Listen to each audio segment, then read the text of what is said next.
Hello, Leo.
Good morning. Sanmanani, good morning. I'm so proud of you that you didn't use the rain as an excuse to come late. Um, but we're glad that you're all safe and have arrived and are joining us today in our first forum and public engagement. We've had a couple of public engagements already, but I mean, in Durban, our first public engagement for the year. Once again, my name is Pamandla Mhlongo, Senior Programs Officer for the Democracy Development Program. And we are here to discuss Sona and what was meant to be yesterday. Interesting times. I think Umbalintuli, who was meant to be a part of today's forum and got into another engagement at the last minute, we had a discussion yesterday because she called me in a bit of a panic and said, "What are you going to do with your event?" I'm like, "What do you mean, what event?" So tomorrow's event. I'm like, "No, it's still happening." She's like, what are you going to talk about?" It's still a good political moment to discuss, right? The fact that the GNU is working or not working in the fashion that it happened, the fact that we have already a leaked budget speech that was intending to increase the VAT and impact us so dire as citizens is also an important aspect to discuss. So we still have a lot to talk about as citizens, as activists, as people coming from civil society organizations. Much more, I think what we ought to be thinking about is if the VAT increase on the 12th of March does come about, what are we going to do about it? Are we just going to sit back and relax, just like we did in 2018 when there was a 1% increase? Or is it time now to think about how to advocate differently? And of course, luckily for us, we're not going to be discussing these things alone. We have a few guest speakers who are going to prompt us quite nicely into some of these discussions. And so I'd like to, before introducing our guest speakers, to welcome our Executive Director, Dr. Paul Kariuki, to do an official welcome on behalf of the organization. Can you give him a round of applause, please?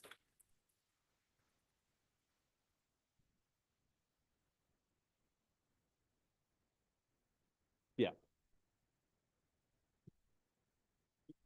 Colleagues, I trust you all well, given the fact that I've had an opportunity to read as many as I could before we got started this morning. But I'm so thankful that you made time to be with us here today, and I hope that your year started well, and you're looking forward for this year with a lot of enthusiasm to see that this year goes well. And as my colleague has just said now, it is our first public forum that we are hosting for the year. And we started already with some other activities outside of Durban, but this is our first formal. And so it's a privilege to have all of you back in the room. And we're so thankful for the support that you've given us for the years that has passed. And even as we start this new year, we're thankful that you have us in your mind and of course in your heart to support the work we're going to do today and the rest of the year. We have a very exciting lineup for the year in terms of our activities. Most of them you'll see via our social media platforms. We actually decentralizing most of our work, deferring it back into communities, aligned with our theme for the year. Our theme for the year is amplifying citizen voices. That's what we're going to carry through the year in all our activities, be they workshops, be they community dialogues, conferencing, whatever the case may be. That will be our thread throughout the year, and of course, for obvious reasons.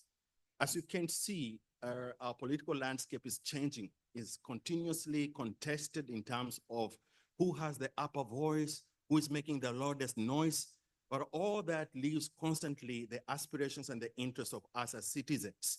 And so we think it's important that as we prepare for the 2026 local government elections, we get back to our communities and start talking about what kind of leadership are we looking forward for 2026 in our communities? Who among all these political parties still represent the interests of citizens at heart?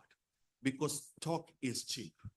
And as you know, somebody said, politicians will always tell you what you want to hear, not what they're not really interested in, what you need to know. And so we have a responsibility as a civil society organizations working with all of you as our partners to ensure that we get back to where it really matters most. And that is giving everyone, every citizen from all walks of life, an opportunity to air their issues and their opportunity to craft a vision of their own for their own communities in preparation for the 2026 local government elections. So that will be our theme throughout the year, amplifying citizen voices in all these civic engagements and governance and things that we need to ensure that, A, we hold our governments accountable. It can never be repeated and overemphasized. It's important that we do not lose grip as civil society on that mandate that we have as active citizens of our nation. Secondly, we also want to ensure that we give opportunities to political leadership in our communities, an opportunity to sell their vision. Because what happened in last year's elections, we all know that those who failed the mandate, they were shown the door. And I believe it will repeat itself in the local government elections, because citizens have gotten to a place to know now who truly and genuinely is interested in promoting the interest of citizens aside of politics. And I think we are tired of politics that are not moving us forward. Do I have a witness in the room? Yeah, we are tired of those kind of political leadership that does not do what it says it will do. And now finally, citizens are gaining the agency and the courage to make alternative choices. And that's a powerful part of our democracy, that we still have choices. There is no excuse for any citizen to say that they do not have the opportunity to exercise their civic power that our constitution has given unto us.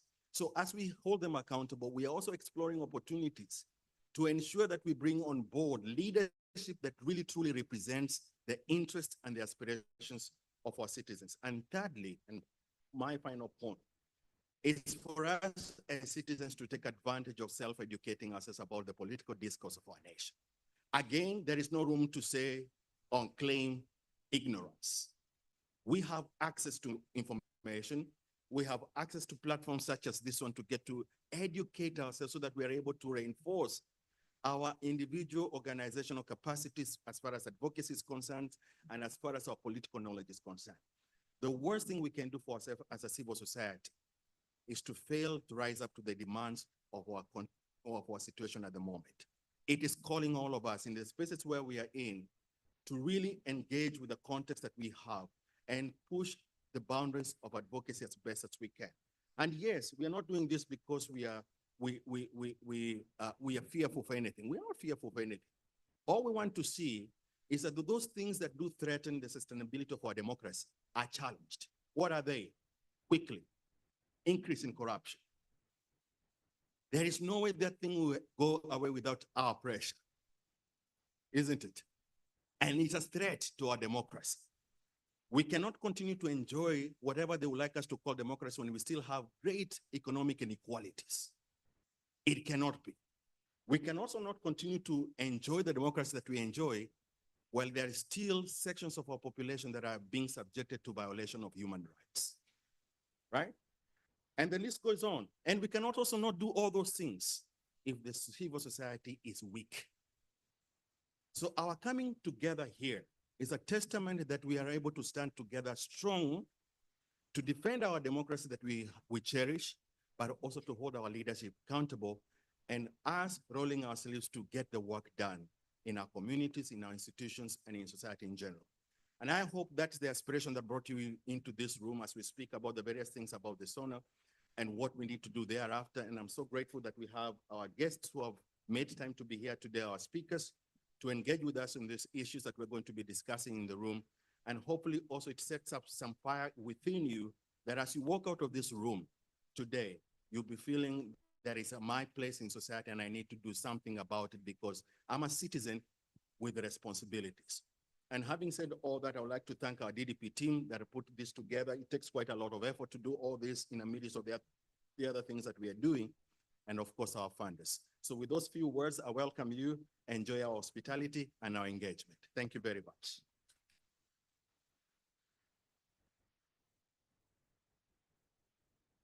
Thank you very much, Dr. Kariuki.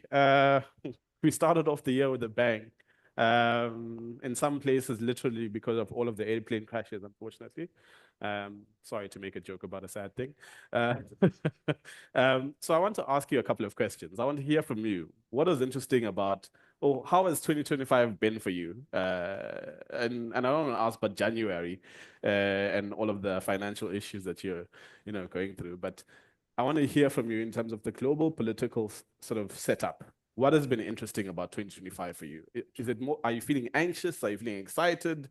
What's happening in your mind as you engage with the politics of the country as we are right now? Just very short feedback. The mics are there and there. You're looking like you're ready to speak, sir. So you can go to that mic, please. Wena bafo wasupea ngemuva manje. How are you feeling about 2025? As soon as 2025 started, mina bese ngithukile.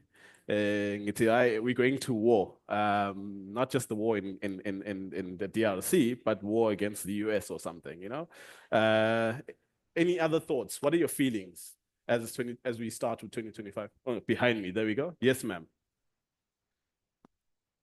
Stop, guys. It's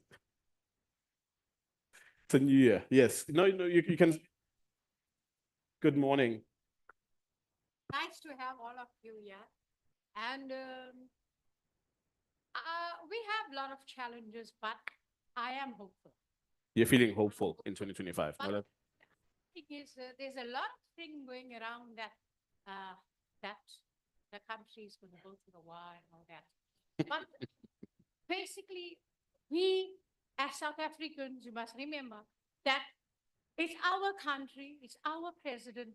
What's good for our country may not be good for another country. That's amazing. What's good for America might not be good for us. Donald Trump is good for America. Yes, but maybe not for good for us. Thank you, ma'am. The next person. Next. Yes, ma'am. Thank you very much. 2025, it's a new year.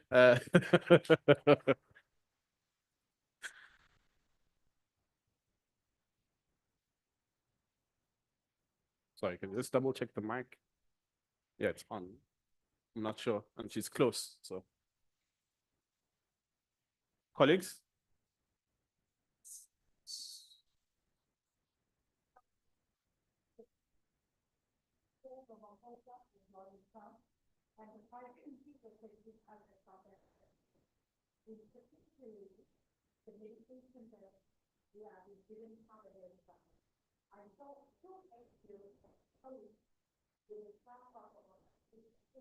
Mm.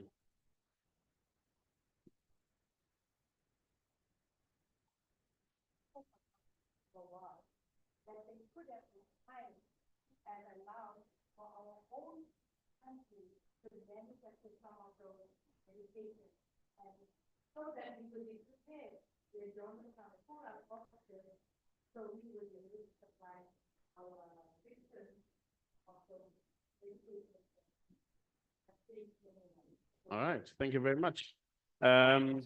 So we should be more prepared for some of these issues. It's unfortunate that the government relies so heavily on the input. There's some spots in here, there's a bit of an echo. I apologize for looking a bit frazzled. So we should be more prepared. Anyone else from the back? And I know a lot of people who love to talk in the back. So I'm giving you 2 minutes.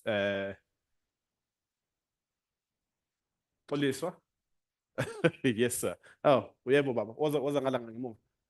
Usitshele ukuthi wena uzizwa kanjani ngo-2025. How are you feeling? Sukuma bafo uye kwi-mic yini? Umusha yini? Ngisho wena.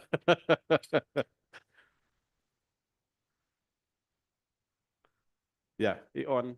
Ngigcine i-on. Sonde. Vijay, the one in the back? Two, Yes, two, siyazwakala. it's on. And thank you very much for this opportunity. I think one of the things that I have noticed is that kunalento le kuthiwa, what do you call this? Siphahlamba uzoyisa. Donald Trump, ushamampunge, he's saying something that is not happening to say it is happening like Yeah. there are wrong things happening in South Africa, expropriation of land without compensation. You know, there is nothing as such, right? But what he's doing, ufuna ukusifaka itwetwe, so that is the good decisions that we can make for ourselves. Uzosaba ukuthi angesatholi medication lapha ngoba usedansile ubhuti Trump. So lo usinyakazisa without an actual reason ephathekayo nje mfethu. I think ukuthi ukudlala ama-political games is what we should be observant of. Thank you. Okay, thank you very much. So far, yes, ma'am. You can go to the back as well. So far, I haven't heard anything about what's happening on the continent. I haven't heard anything about what's happening here domestically. That's frazzled you. You seem to care more about Trump at this point. Interesting. We've got two hands at the back after you, ma'am. Yes, ma'am. Hi, good morning, everyone. My name's Bilkish. I'm in early childhood development. I own a center. So I started off 2025 hopeful, but everything that's happening in this world, everything that's happening in our country affects us. And if you look at it at grassroots level, we feel it, you know, it affects the economy affects business. We see to little kids, we've lost our kids. I mean, what is happening to them? Are they being left alone at home? Parents cannot afford childcare. Yeah. Why can't they afford childcare? It's because our economy is struggling. And anything that happens in the world now with this new war carrying on between South Africa and America, we are going to feel it. Our next generation's going to feel it. Thank you, 100%. Thank you very much for expressing this about ACD as well. We are having this thing of foot and mouth disease. If children are forced to stay at home, are their parents going to work? If they're not going to work, what does it mean about productivity levels? If we care about the economy, if they are not working and they have to stay at home with their kids, what's the impact then on the kids' continued education in that sense? Those two hands at the back, or either one of you decide, debate. No.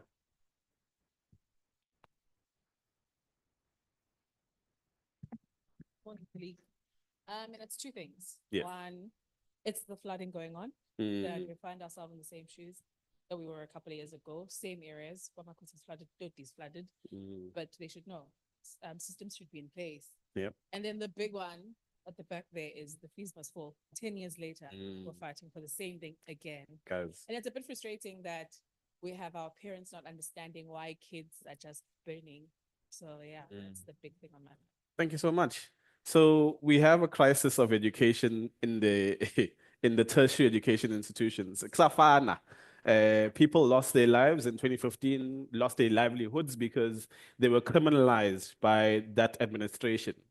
But now the leader of that administration left that administration saying that free education is now a reality.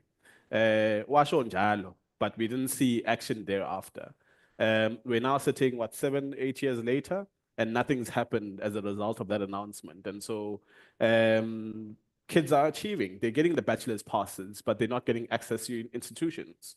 The over-prioritization of institutions like universities as opposed to tertiary institutions seems to be creating a mismatch as well. So uyokhuluma isingisi laphana e-UKZN nase-UP nase-Wits kodwa ikhona eSwinton ikhona eThekwini College that produces amazing artisans that earn more than us who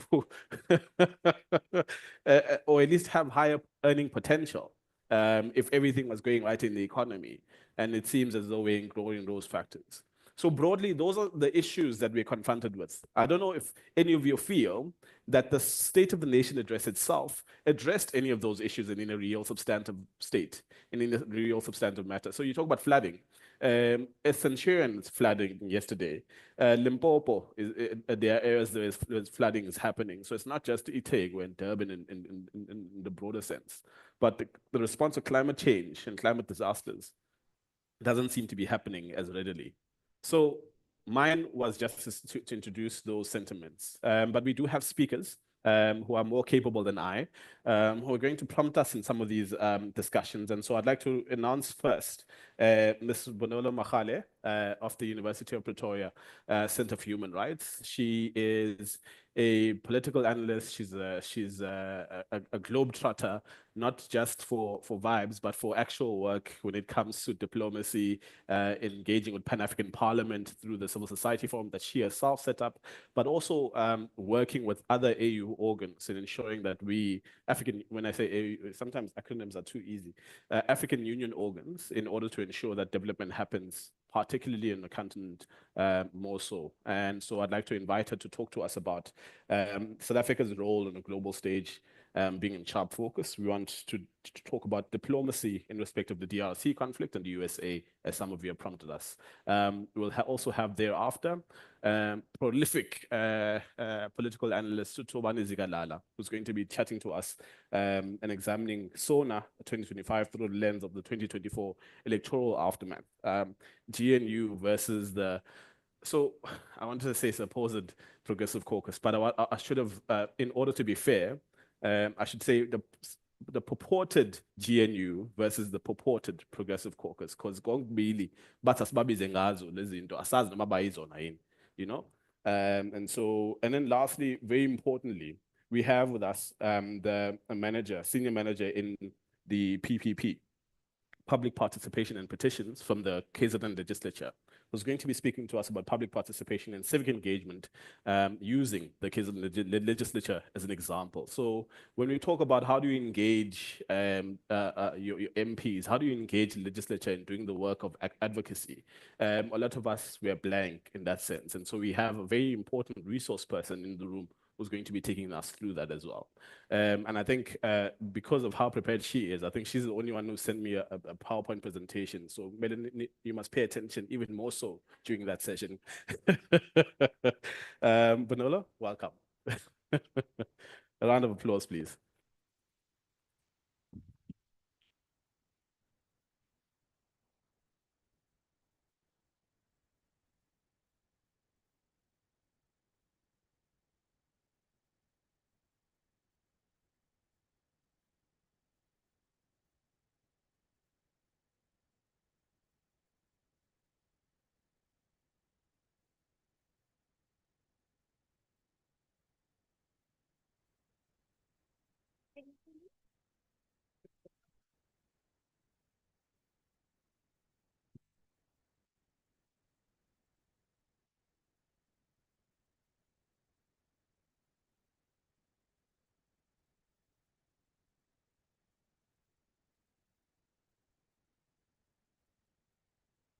Hi, okay, there we go.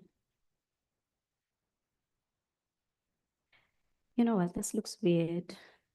Longo, can we move the podium? Then I can, yeah. So that I can just have yeah. That's fine. Thank you.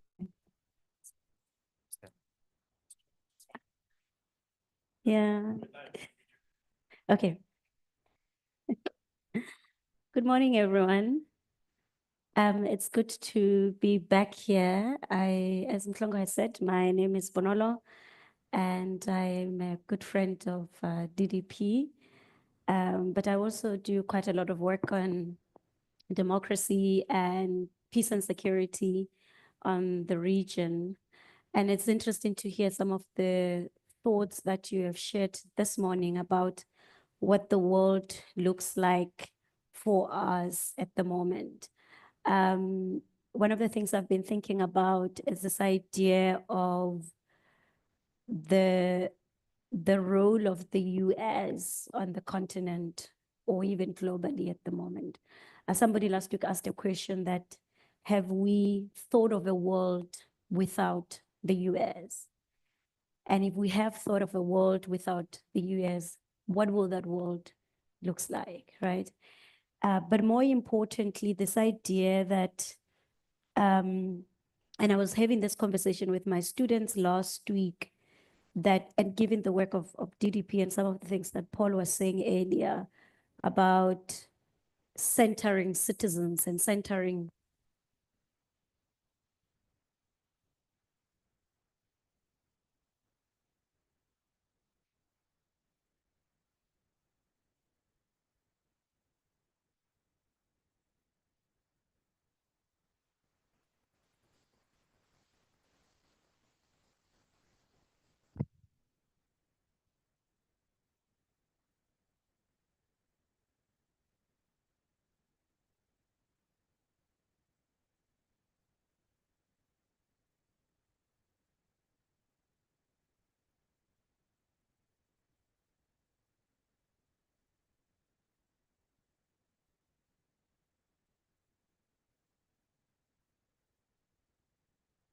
Thank you.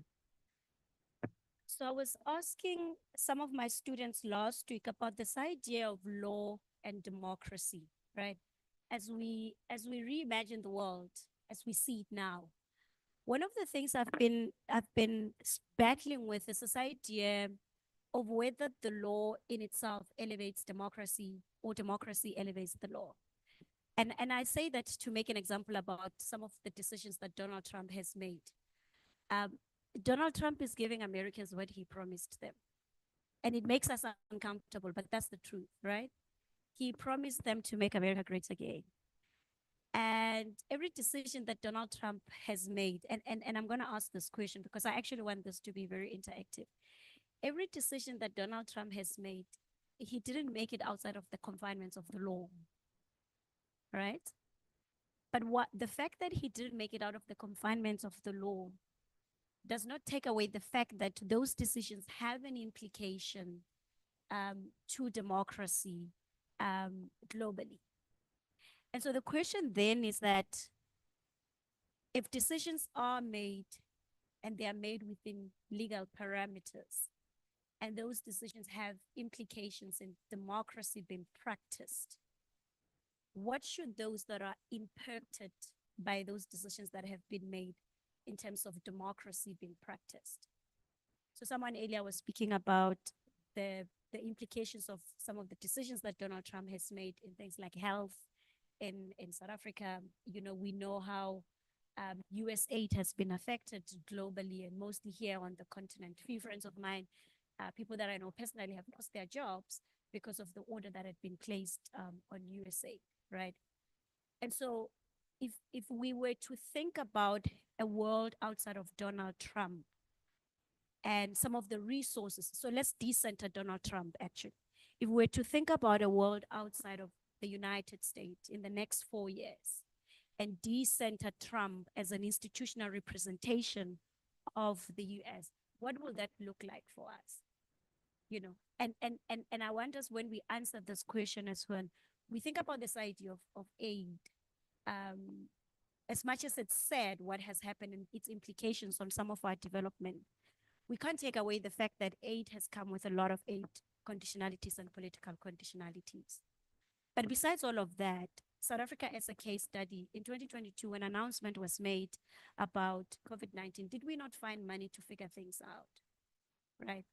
So I just want to throw this question to you before I get to my notes, that besides the sentiments that we are all feeling and the frustrations that we are all feeling about the decisions and the orders that Donald Trump has issued, if we are to if Africa has to think about a world that decenters the US and a world that prioritizes democracy in practice over the confinements of whatever law principles, because you see the principles of the law don't change, but democracy in practice changes as political situations evolve.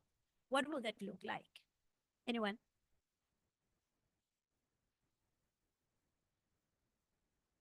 Ma'am.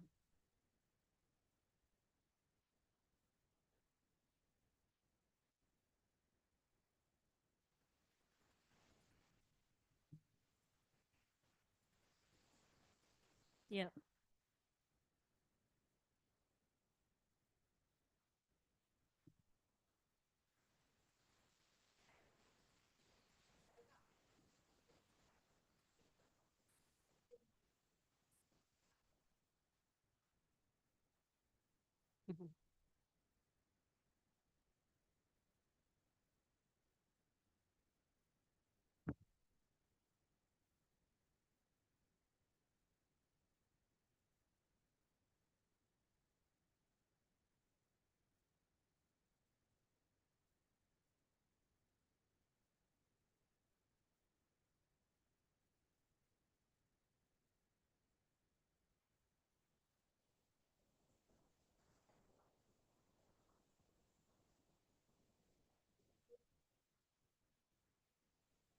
Thank you.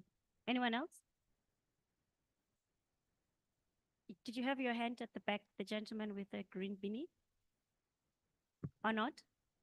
You're okay, ma'am. Okay, the lady in a pink Pink shirt. shirt. Thank you. I guess for me, as Africa, we've been fast asleep. We need to wake it up and go back to the basics. As a continent, we were colonized. When we were colonized, instead of us doing things for ourselves, we were so reliant on the colonizers. Now that we've gained and we've been decolonized, we should have used the opportunity. Like Africa is very rich. We've got cocoa that is derived from here in Africa. We've got minerals that are obtained from here in Africa. But all those mineral resources, we've handed them over on a golden platter actually to America. Now that we have BRICS is our platform as Africa to use to our fulfillment, to use it so that like when US is taken out, we still sustain our sovereignty as Africa and Asia. Coming to the funding, US aid and PEPFAR and all of that. As much as I'm a civil society, I'm part of civil society.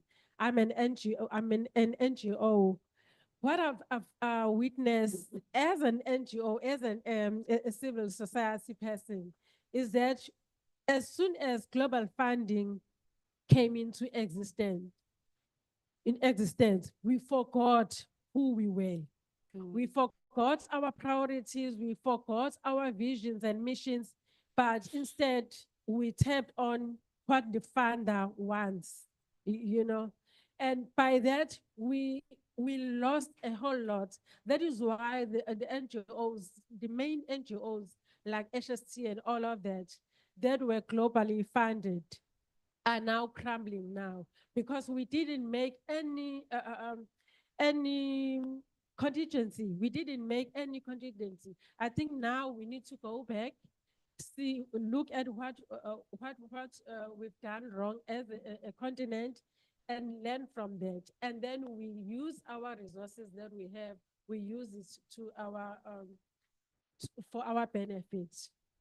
Thank you. As a follow-up question on the two Thank you comments very that much. have been made before the third person speaks, do you think the challenge that we have is a resource issue or is a political will and commitment issue? Like, do we actually really think we have the kind of resources that we need for us to claim back, you know, that sense of entitlement, for a lack of a better word, that we've handed over to the US? And of course, I say this loosely because, of course, there are so many geopolitical implications here and historical issues here.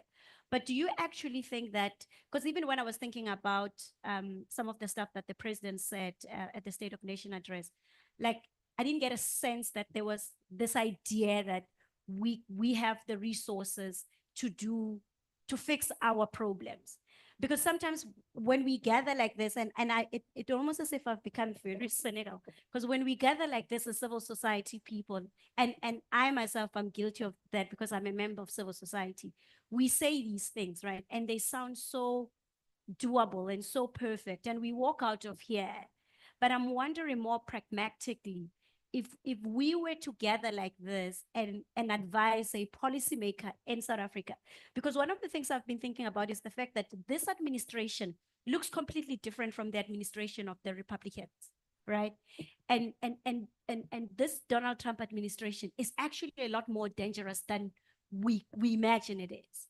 And some of the diplomatic strategies and methods that we have used in the past may actually not work for this current administration as we see it. And those methods may have worked for other countries, but those methods may not work for us specifically. I mean, we can see even the noise that is happening in Pretoria with white people that are being oppressed currently. And all of that. So you see, they're also playing into the sensitive part of our political history to create a particular narrative. So in a way, so two questions that I'm asking: one, resources in terms of financial resources, but also resources in terms of technical resources as members of civil society. As I said earlier, there's a provision within the African Union Constitutive Act that speaks to ensuring that civil society organizations or citizens, as it were, are part of some of the work that governments do, right? That's number one. But also within our jurisdiction as well. And that's why in our National Assembly, we've got a unit that is called Civic Engagement Unit, right? So I'm wondering if we were to gather some of the policymakers here and say, based on what we are seeing with the current administration in the US, and recognizing that some of the efforts and some of the methods of diplomatic relations that we've used in the past may not actually work for this administration, because this administration looks a lot more dangerous than we can imagine it to be. What will that look like for you? What are some of the things that you would want to see, both in terms of financial resources, but also in terms of technical resources, if that's been a thing? And if I may answer as I hand over the mic to someone else. That's an interesting question because on the one hand, there's an over-reliance on foreign direct investment to fund a lot of fiscal work from the government side. Yeah. And then, of course, when it comes to civil society, more broadly, I think we've allowed Europe and the West to frame the terms upon which they will engage in developmental funding with us, as opposed to us as Africans in particular, reframing the conversation around reparations. I think the AU theme for this year is around reparations, and we'll see how that goes. But I think it's important to try and think about the fact that we are African countries who have been dispossessed for as long as we have, who has done the dispossession, who's meant to be giving back for developmental causes. And ultimately, it's not that we're asking, it's that there's a moral and legal obligation on the West and Europe in particular to give the money to us. Yeah. And then, of course, part of what's the problem at the moment is that we don't trust our politicians to be able to do with the money, once they receive it, the work that is necessary in our communities. So from a civil society perspective, I do think that we lack technocratic skills and capacity to be able to think about what the administration needs to be doing. For instance, we get bogged down into fussing about what Sona is and what the budget speech is, not realizing that, for instance, the budget speech, it's a surprise that people are so okay with the budget speech having not happened yesterday, given that the budget speech is a culmination of 18 months worth of work. And so it's not just that the minister woke up on Monday and said, here's a budget for your consideration in cabinet, but that it's months worth of work that leads up to that process. And so how is it that we have a cabinet who, even at the 18th hour, wasn't decided on what the way forward ought to be?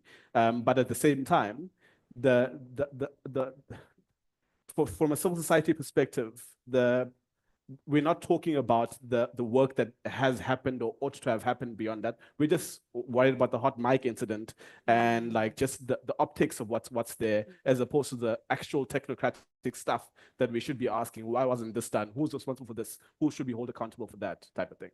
And then the mic is there. No. But njengoba usuqedile mfethu, Sure. ngiyabingelela. If you can come this side, just khona ikamera izokubona nawe bafuna ukuthi kade ukhona. Ngiyabingelela ekseni.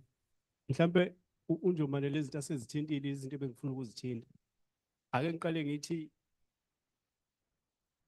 izwe nezwe liyophiliswa iy'nqumo ey'thathwa abaholi baso.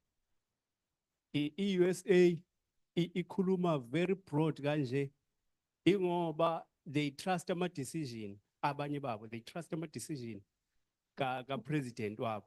E-Afrika masingaba nabaholi abakwazi ukuthatha iy'nqumo very firm, bayimele futhi bayi-enforce, abasidiphendile kwi-US.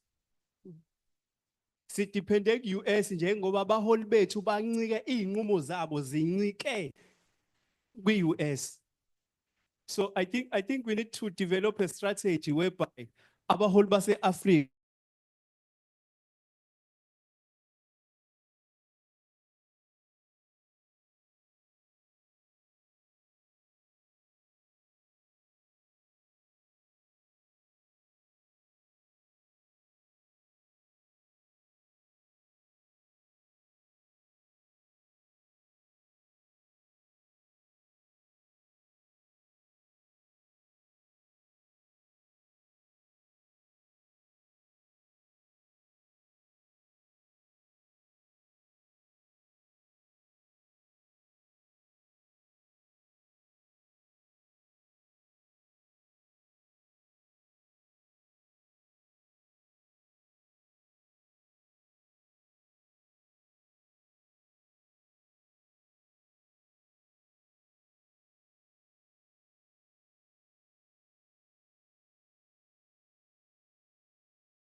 in hospitals, whereas the MEC was saying that the funding should have lasted us well for this year. So for me, it speaks to the issue of corruption, that if we look at the amount of money in South Africa as a whole, even from aid that we receive from aid that is wasted due to corruption, I definitely think that if our leaders were able to, in a loose term, act right, and have that political will, we do have the resources. It's just the political will in the sense that they are still looking out for their own agenda. And if corruption wasn't such a major factor, then we would be able to have that South Africa that we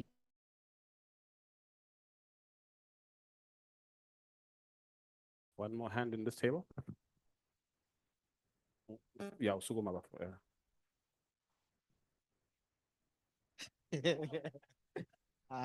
Greetings, everyone. So for me, I think the issue with, I'm not going to focus on Africa as a whole. I'm going to focus mostly on South Africa and maybe the problems that we've had in the past. So the biggest issue we have in South Africa is leadership. The political leaders are not serious. That's the fact. Because when we look at before 1994, we never relied on aid. We had resources that we still have. And we made sure that each and every time we needed to do things on our own, would bring others who were experts from outside to come and teach us. And then they must leave after a certain time. Either they stay or they leave. It was their choice, but we were able to create things on our own. For example, I would like to make an example about Metro Rail. We've had an issue with PRASA ever since it took over, but I think the trains that were used by the time or after apartheid, the Metro Rails ones, they are still even now in working conditions, even if they had problems. It's only now after 2 years that they haven't been used.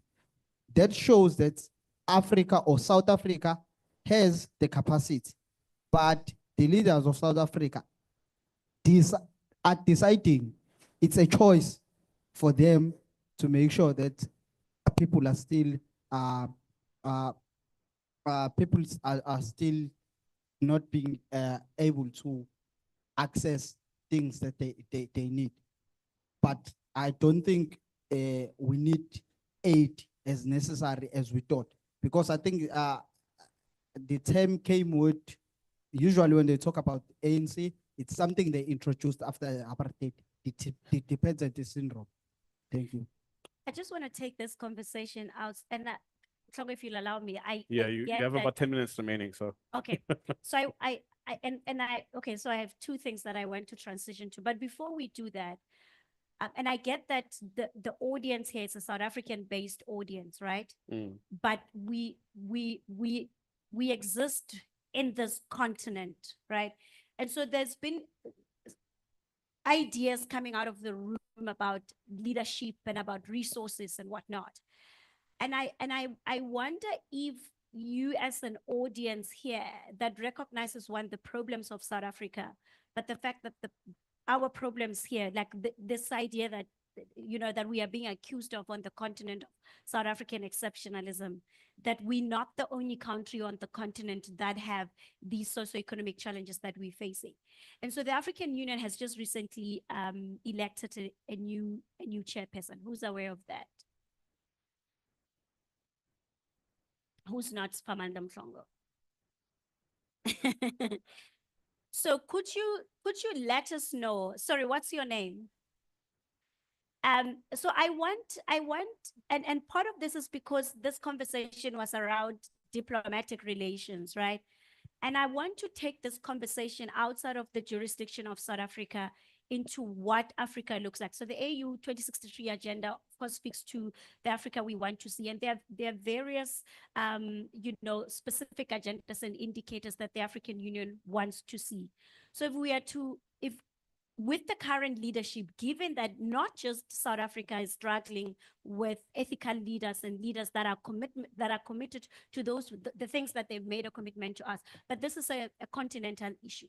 So with the new leadership of the African Union, with the decision of Donald Trump, with the way things are on the continent and here in South Africa, what are some of the things that you would want to see happen on that regional level? So what are some of the things that you'd want to see happen at the African Union with the new leadership that exists there at the African Union and taking it down to the different jurisdictions? The lady with the beautiful dress who knew about the change of leadership at the AU. Cohesion and accountability, I think, is something that we don't look at, because when our leaders meet together, it's all kumbaya, just as it is sometimes in such spaces. But oh, sorry, just as you answer, Sanbonan, just as you answer in such spaces, I think that if you look at the DRC, South Africa, cute little tick for like that thing, the decision, Paul, not Dr. Paul, sorry, the president of Rwanda. Not calling him Paul.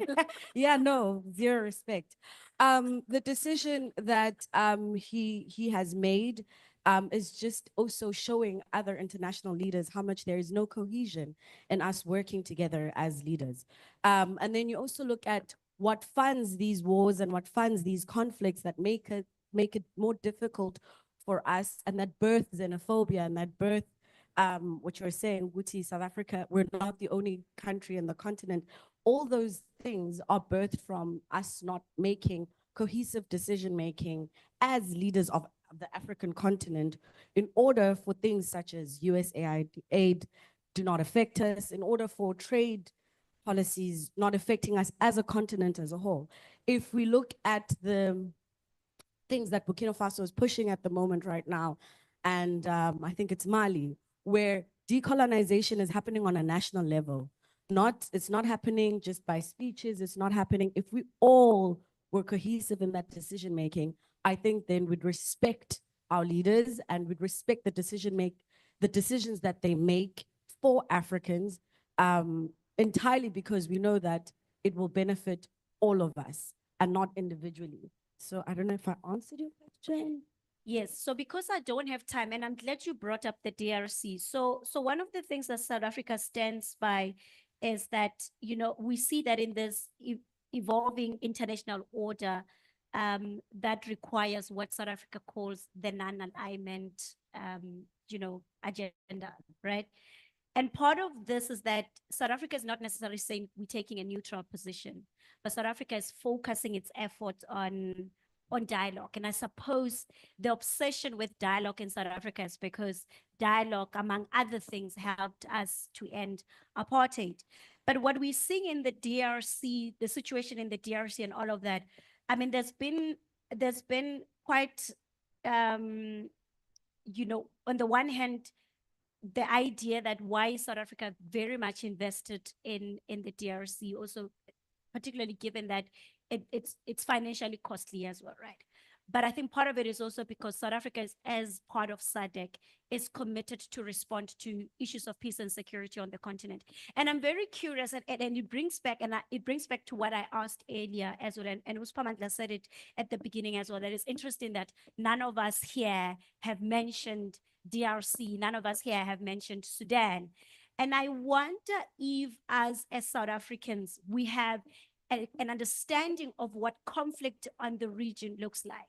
So as it stands now, the way we see peace and security on the continent is that there seems to be a global shift, right? There seems to be a shift in terms of the kind of conflicts that we see, where we are shifting from traditional conflicts, you know, what you call like interstate and intrastate conflicts, and we are shifting to very complex security challenges like, you know, terrorism, extremism, weak states, elections, corruptions, and. But when we look at what we see in the DRC, especially because it falls within our region, I wonder again, if you were to think about the role of civil society, and if and this is not a rhetorical question, it's a question to ask whether, given what has been happening in the DRC, and of course, unfortunately, we lost some of our soldiers, do we have an understanding of what the African Union position is on peace and security on the continent, but also on South Africa's very clear position on peace and security in the region, and some of the commitments that South Africa has made, and whether it is a place for South Africa to respond to them? Because like you said, somehow South Africa got flagged into this, and I think it's because of the weird relationship that South Africa has with that our interesting president in East Africa, as the lady called him, Paul. I won't call him Paul because I still want to live for long. And so I want us to think about far beyond some of the developmental and socioeconomic challenges that we see. Do we also see the state of security and peace on the continent having an impact in the way things play out within our jurisdiction? And if the answer is yes, what then do we want to see far beyond us sending our soldiers to fight the war? So what are some of the long-term peace and security strategies that you would want South Africa to take up on, in line with the provisions of the African Union Agenda 2063, but also what the Peace and Security Council wants to achieve on the continent? Anyone? And I ask this question because part of it is that we often think about our problems in isolation from what's happening in the world around us. So whether we want to accept it or not, the war in DRC or the war in Sudan or the war anywhere else in the world have an impact on us. So what are some of the things that you would want to see far beyond our soldiers being sent to war zone territories, more strategically and more diplomatically? Yes, sir. Morning all. I think one thing that they make it our government, when they took our soldiers outside to DRC, when they land to Goma, I think I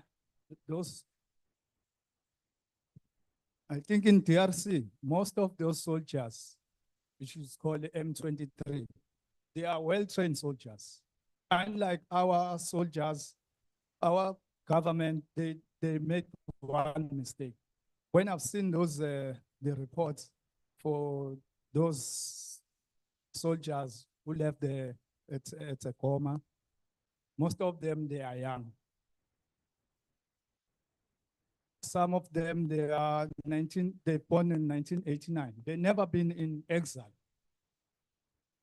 Because those soldiers, M20, they are well trained. And our soldiers, they went there as a peacekeeping force. They know nothing about the how to control peacekeeping force. Why our government took those soldiers, our soldiers, that they've been in exile, so that they know what is going on at Goma. I think that's the first problem that our government made. Thank you. Anyone else? Can we come here first? The gentleman in a green jersey. Ngiyabonga. Bengisacela mhlawumbe angazi khona ngizokwazi ukuthi izwakale kahle lento engizoyikhuluma siswami ngiyikhulume nje ngesiZulu. Ngisize nge-translation sure baba. Ngicabanga ukuthi mhlawumbe enye yey'nkinga esibhekene nazo as i-Afrika ukuthi sifuna ukuthi size namaqhinga okuxazulula esicabanga ukuthi kuyinkinga ezenziwa ngesikhathi bezenza lezi zinkinga zazisemthethweni mase fesina sixazulule ayisekho emthethweni. Ngikusho kanjani lokho? Ngesikhathi bethatha izwe kwakusemthethweni kubona. Mangabe thina sekufika ukuthi silibuyise sekufanele ukuthi kube njani sekuthiwa first silandele lemithetho ebekuyona ukuthi singakwazi ukulibuyisa. Lokho ngikusholwana. Okokuqala ukuze sikwazi ukuthi sizokhuluma kahle. Mawukhuluma ngolimi okwazi ukuyi-expressa ngalo nje ngikhuluma ngesiZulu, ngingakhuluma ngcono noma ngikhuluma ngesiNgisi. Into eyinkinga ukuthi siyitshela ukuthi sikhululekile kanti kusawuhlelo le-colonialism enye ukuthi abantu abamnyama bohlezi belwa bodwa kanjani. Ukulwa sodwa kulethwa abantu abamhlophe abakwazi ukusilamula ngoba ibona abasinikeza izikhali zokuthi siphinde silwe sodwa. So ukulwa sodwa futhi ke angithi kubangwa ama-resources ase-Afrika awethu. So into esingayenza thina njengama-Africans ukuthi sirealize ukuthi okwamanje inkululeko into engakabi khona, sisaphila nje ngaphansi kwengcindezelo yomuntu womlungu. Kunakuthi thina mhlambe sikwazi ukubambisana sihlukana kakhulu ngoba into abasihlula ngayo ukuthi bayasihlukanisa kuqala bese sila sodwa bese bayabukela ukuthi buka labantu ngeke bakwazi ukuyiphatha. Lokho ngikushoyo angizofisa ukuthi ngiphendule umbuzo wakho directly ngoba ngibuza mangiphendula ngalendlela obuza ngayo kufana nokuthi esihlahleni ngifike ngibhusha amagaya kodwa ngibe ngazi ukuthi inkinga i-roots ilaphi. Once sakwazi ukubona izimpande zenkinga yethu ezi-Africa as a whole, mhlamba abaholi abalandelayo bayokwazi ukuthi yini ekufanele ukuthi bayenze in future. Ngoba obaba yabahlulela lento lapha e-Addis Ababa ukuthi bakhe one continent ngesikhathi sithola nje ilokhungana inkululeko. Lokho kwenza ukuthi bakujabulele ukuthi babe amaqembu khona umuntu ezoba yiboss la ebusa khona ezweni lakhe. Lokho kulimaza thina ngoba ngalesikhathi eyiboss usebenzisa ama-resources e-state ukuyi-enricha yena. Bese kuthi abantu abakhokha leyo prize ithina esiphansi lapho esingasebenzi abavotayo. Njengamanje nje kuvalwe nale funding ye-USA and so on. Abantu abazoba nenkinga ilaba abagulayo. Kodwa umuntu oshaya umthetho uRamaphosa yena unayo imali angakwazi ukuyithengela ngawo makuthiwa nawe uyagula. So izinto ezikanjalo ke nje eziba inkinga. Manje mawusokhuluma ngaka. I think I did get that. You got a bit. Okay, cool. I got it. Yes. And before we give to the lady, I really want to contextualize this, Spamandla, because in conclusion, yes. Part of it is because I recognize that the work of DDP is largely within the South African context, right? But one of my passions, and Usmamantla will tell you, is that I'm very obsessed with democracy, human rights, development on the continent. And I've been thinking about this idea of us as South African civil society and South African members of academia and so on. How do we really, with such intention and being deliberate about engaging on some of the struggles and the challenges that we are seeing on the continent, right? And I think one of the things that we really need to think about, particularly when it comes to peace and security on the continent, and even the current ongoing war in Sudan and the current ongoing war in the DRC, and some of the challenges that we're seeing in the Sahel. I think really members of civil society need to invest both in political and technical expertise to navigate the very delicate political waters that we see, and also really enhance credibility and build trust to engage with the Peace and Security Council. Because some of the things, as somebody that has had the privilege of working with the various organs of the African Union, is that, of course, there are limitations at which civil society can engage with with the African Union. But also there's been matters where civil society organizations have actually messed up some credibility and trust, where African Union would not want to engage with civil society. I mean, we know we're not as clean as we want to pretend that we are, right? We are also to some degree part of the problem. And when we are thinking about our impact in the world around us, we also must confront this idea of the fact that, like, we must get over this idea that we think we are better as civil society. Even within our institutions, there's no accountability. Even in our institutions, there's no transparency. Even in our institutions, there's exclusion, right? Every time I come, and I'm not directing DDP, but every time I come here, I know familiar faces. I always come here and I know familiar faces. Also, one could ask, why is it always Bonolo, right? And I make this example to make a point that even us as members of civil society, we need to interrogate ourselves and the efforts that we make. So I think one, there really needs to be a thorough investment on political and technical skills. But also I think we need to leverage soft power and informal channels. And one of the reasons I decided to do this session this way, I had a whole lecture that I prepared, but I was like, I don't think this is important at this stage. I think we really need to invest in conversations. We really need to invest in dialogue. We really need to invest in listening. And I'm hoping that, of course, this thing has been recorded, and I'm hoping, and this is a challenge to use Pamantla and your team, I'm hoping that the DDP team would actually take some of the ideas that have emerged in this room and start thinking about how does DDP then take up this work outside of the jurisdiction of South Africa to position itself as an important voice on the region. And you're able to do that because some of the ideas that have come up in this room speaks to that, right? So we really need to find creative ways, some of the things that I call invented spaces. So constitutionally, there are spaces that exist within the constitution and how citizens can engage with government. As I mentioned earlier, even in the African Union Constitutive Act, there are provisions on how civil society can engage with the African. I really think because of the complexities of some of the issues that we are currently facing in the world around us, we must think about invented spaces and leverage on informal spaces, for a lack of a better word, on how to engage. But we're not just engaging for the sake of engaging. So we're going to be here and walk away and none of this come up, right? So the conveners of spaces like this then need to make an effort to draw in some of the ideas that have come out of the room and develop something out of that.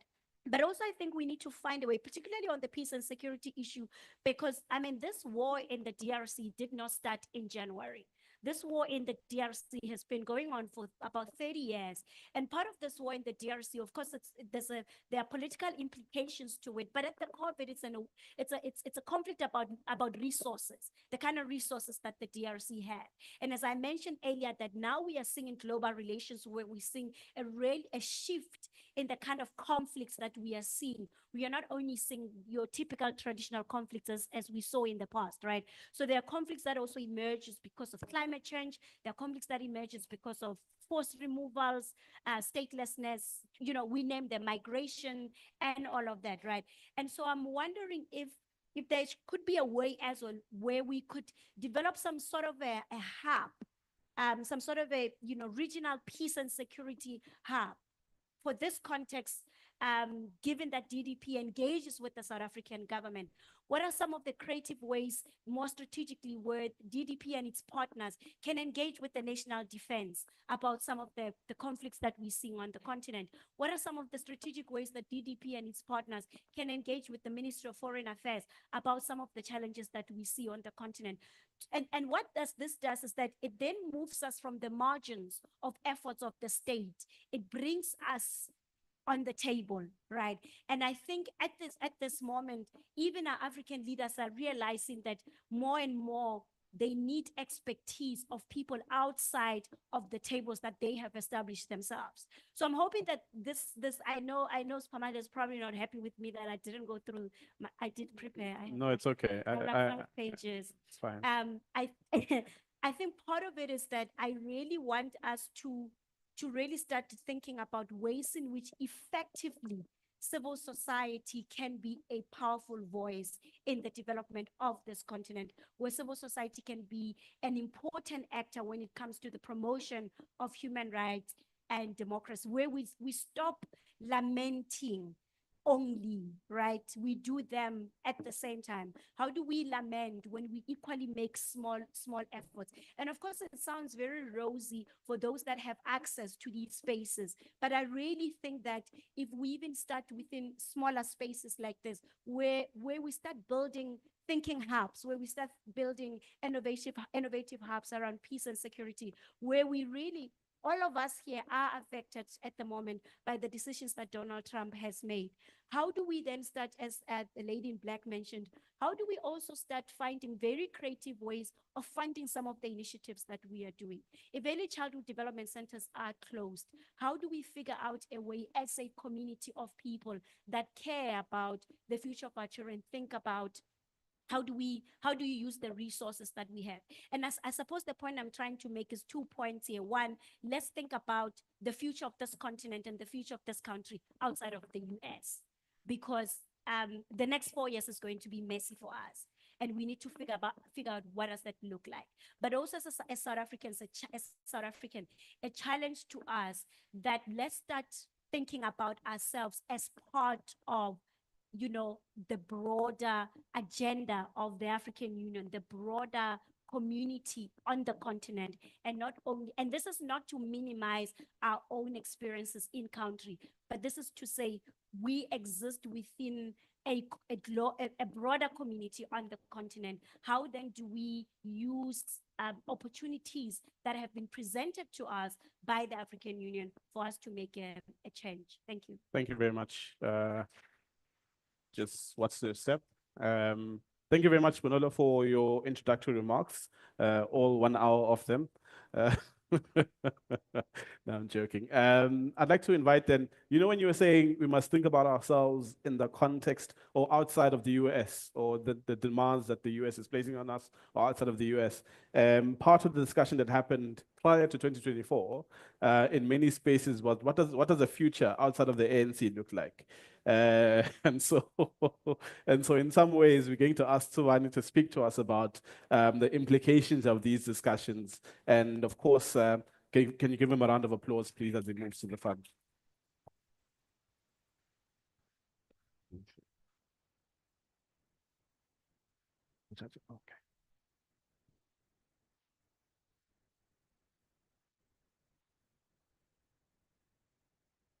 Okay. Good morning. Good morning. How are you doing today? I mean, of course, man, with all the chaos happening in the world and our own situation as African people, I wouldn't think that we are doing very well. Not my usual self, myself, but each job is bad. So we will try to do a bit of umsebenzi esiwubizele. As it has been said, my name is Tobani Zigalala. I am from now, of course, an organization called the Bonfire Center for Critical Socio-Political Dialogue. Let me maybe begin by greeting the leadership of DDP, of course, led by Dr. Paul Kariuki, who is the executive director. Greet all of you in your different capacities in the room. And of course, greet my own leadership and my own bosses. I'm traveling today with the financial director of the center we've just started. I spoke about Mr. Sipho Ntombela, who's the financial director there of the executive committee. I wanted to get through that protocol, if I may say. And then maybe also just start here. I think we must disabuse ourselves, especially as civil society, if we want to call ourselves that, but also as citizens of the country and of the world, of this idea of discussing politics without discussing politics.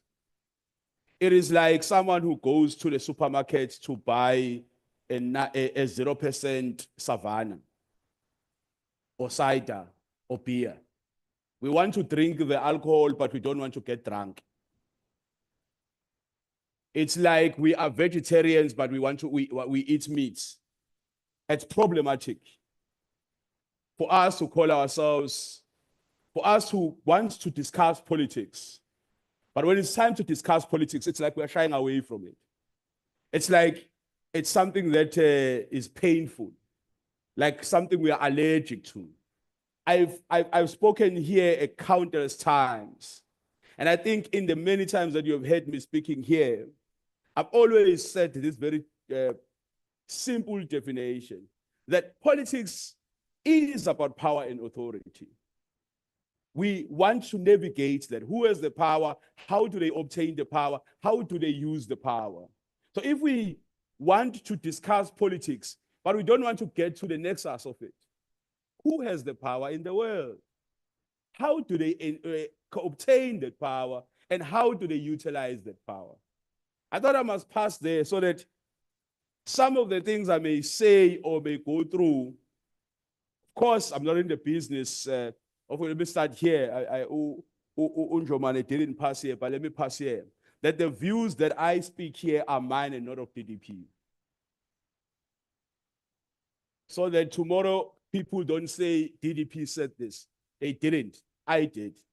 Maybe the only people who can own my views is the center I belong in now. Because of course I know in some things that I say we agree. We may not agree entirely because we are not a monolith people. We are a discoursal community that, of course, believes in many things and have different views, but at least we agree on the fundamentals. I thought I must say this because I'm not here in Jomane to make people comfortable. I'm not coming here to say what you want me to say or what makes you comfortable. I mean, also because before Dr. Paul, you remember that before the elections, I was here in this very room, if I remember correctly. And it is in this very room, Jomane, that we spoke about two concepts. I was in this room, I remember. If I was not the speaker that day, I spoke on a mic that was there, if I remember correctly, just behind where Bonolo is sitting. And I spoke of two concepts. I said in this room, I agree with the research of Ipsos that the ANC will be below 50% in this room. And I said the 2024 elections demand political consolidation, both on the so-called left axis and on the right axis. And I said at that time, the right axis at the time of politics seemed to have taken heed of this political consolidation at the time with the so-called multi-party charter, right? And I said that we have a problem because on the left, there is no political consolidation. I want to start there because I'm not here to negate anything I've said before. I'm here to continue for that.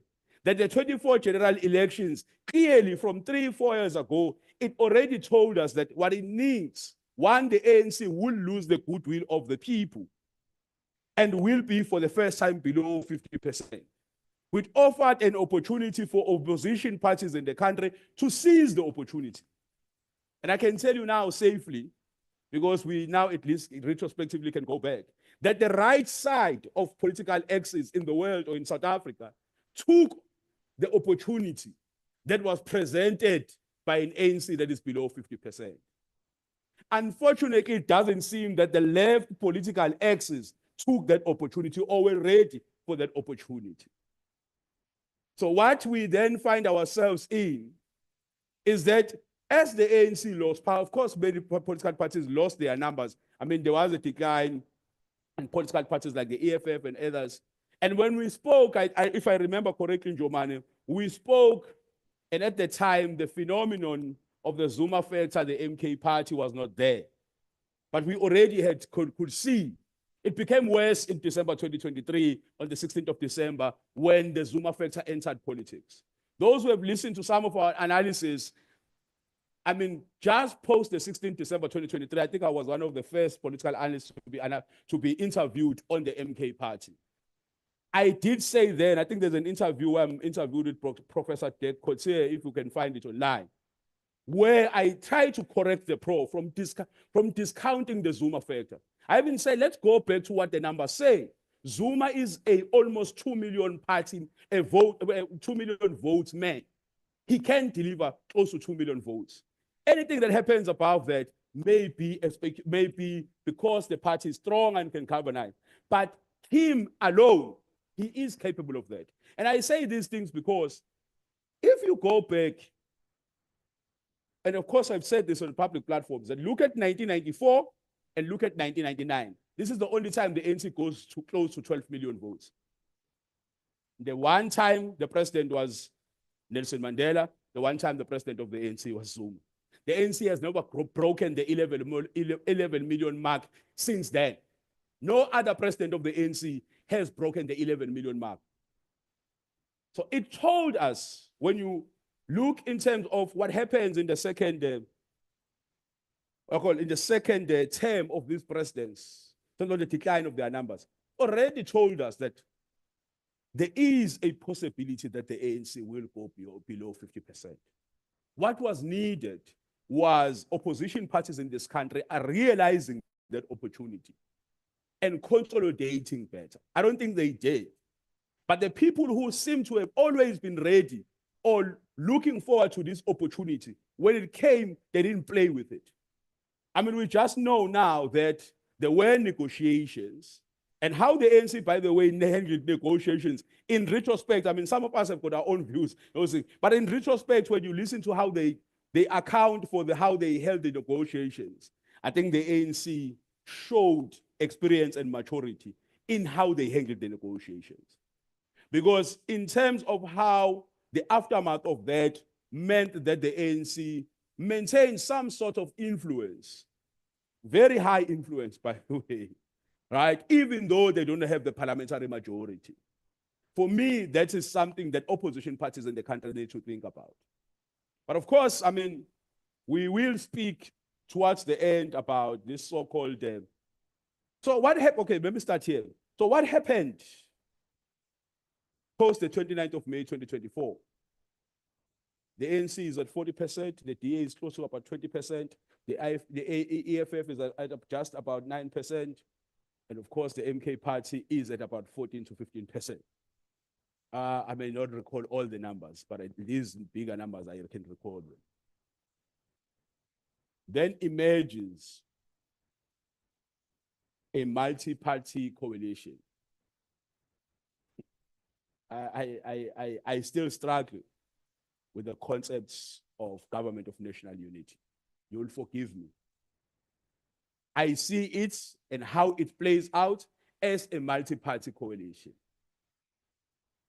This is what we got. And of course, this multi-party coalition is called currently in South African politics and the landscape is called the government of national unity.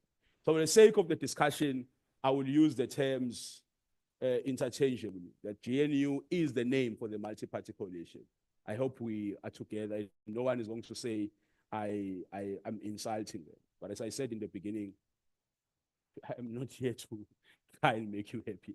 I'm trying to let us think about a few concepts. So of course, then emerged the so-called GNU, the multi-party coalition, but also emerged what we will know as now the Progressive Caucus. So at the end, we will going to try and to speak about that, because I believe I have a bit more time today.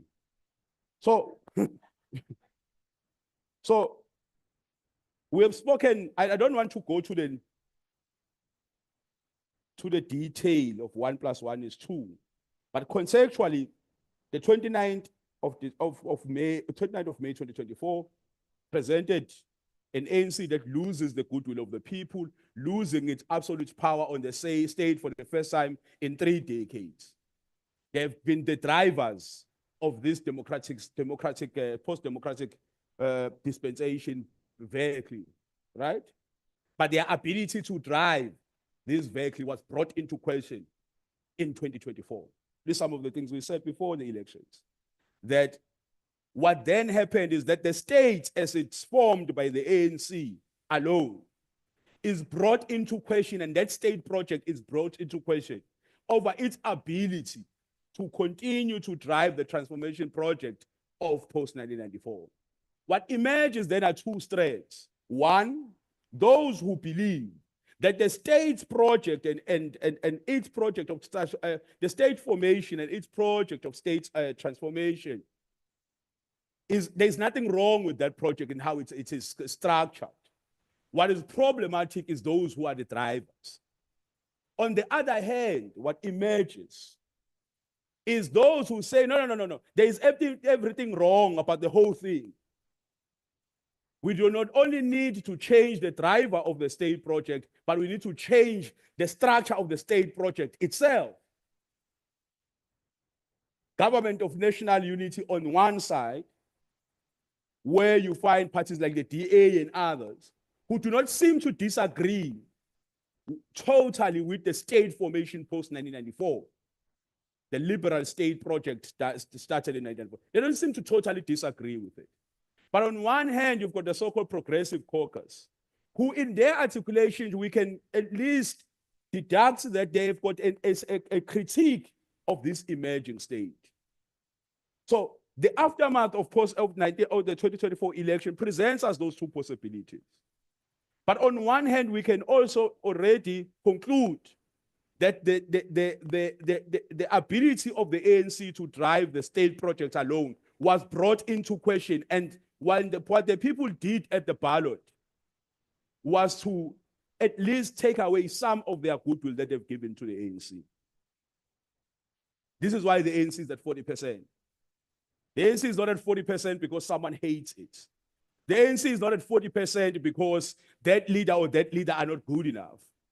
The ANC is at 40% because its ability to drive the state project and the successes of that state project was brought into question. And unfortunately, when that was brought into question, it shaved off more than 10% from their vote. Because there were people who said, we don't trust that you can drive this project. Not only do we not trust that you can drive this project, but also we do not trust the vehicle itself now.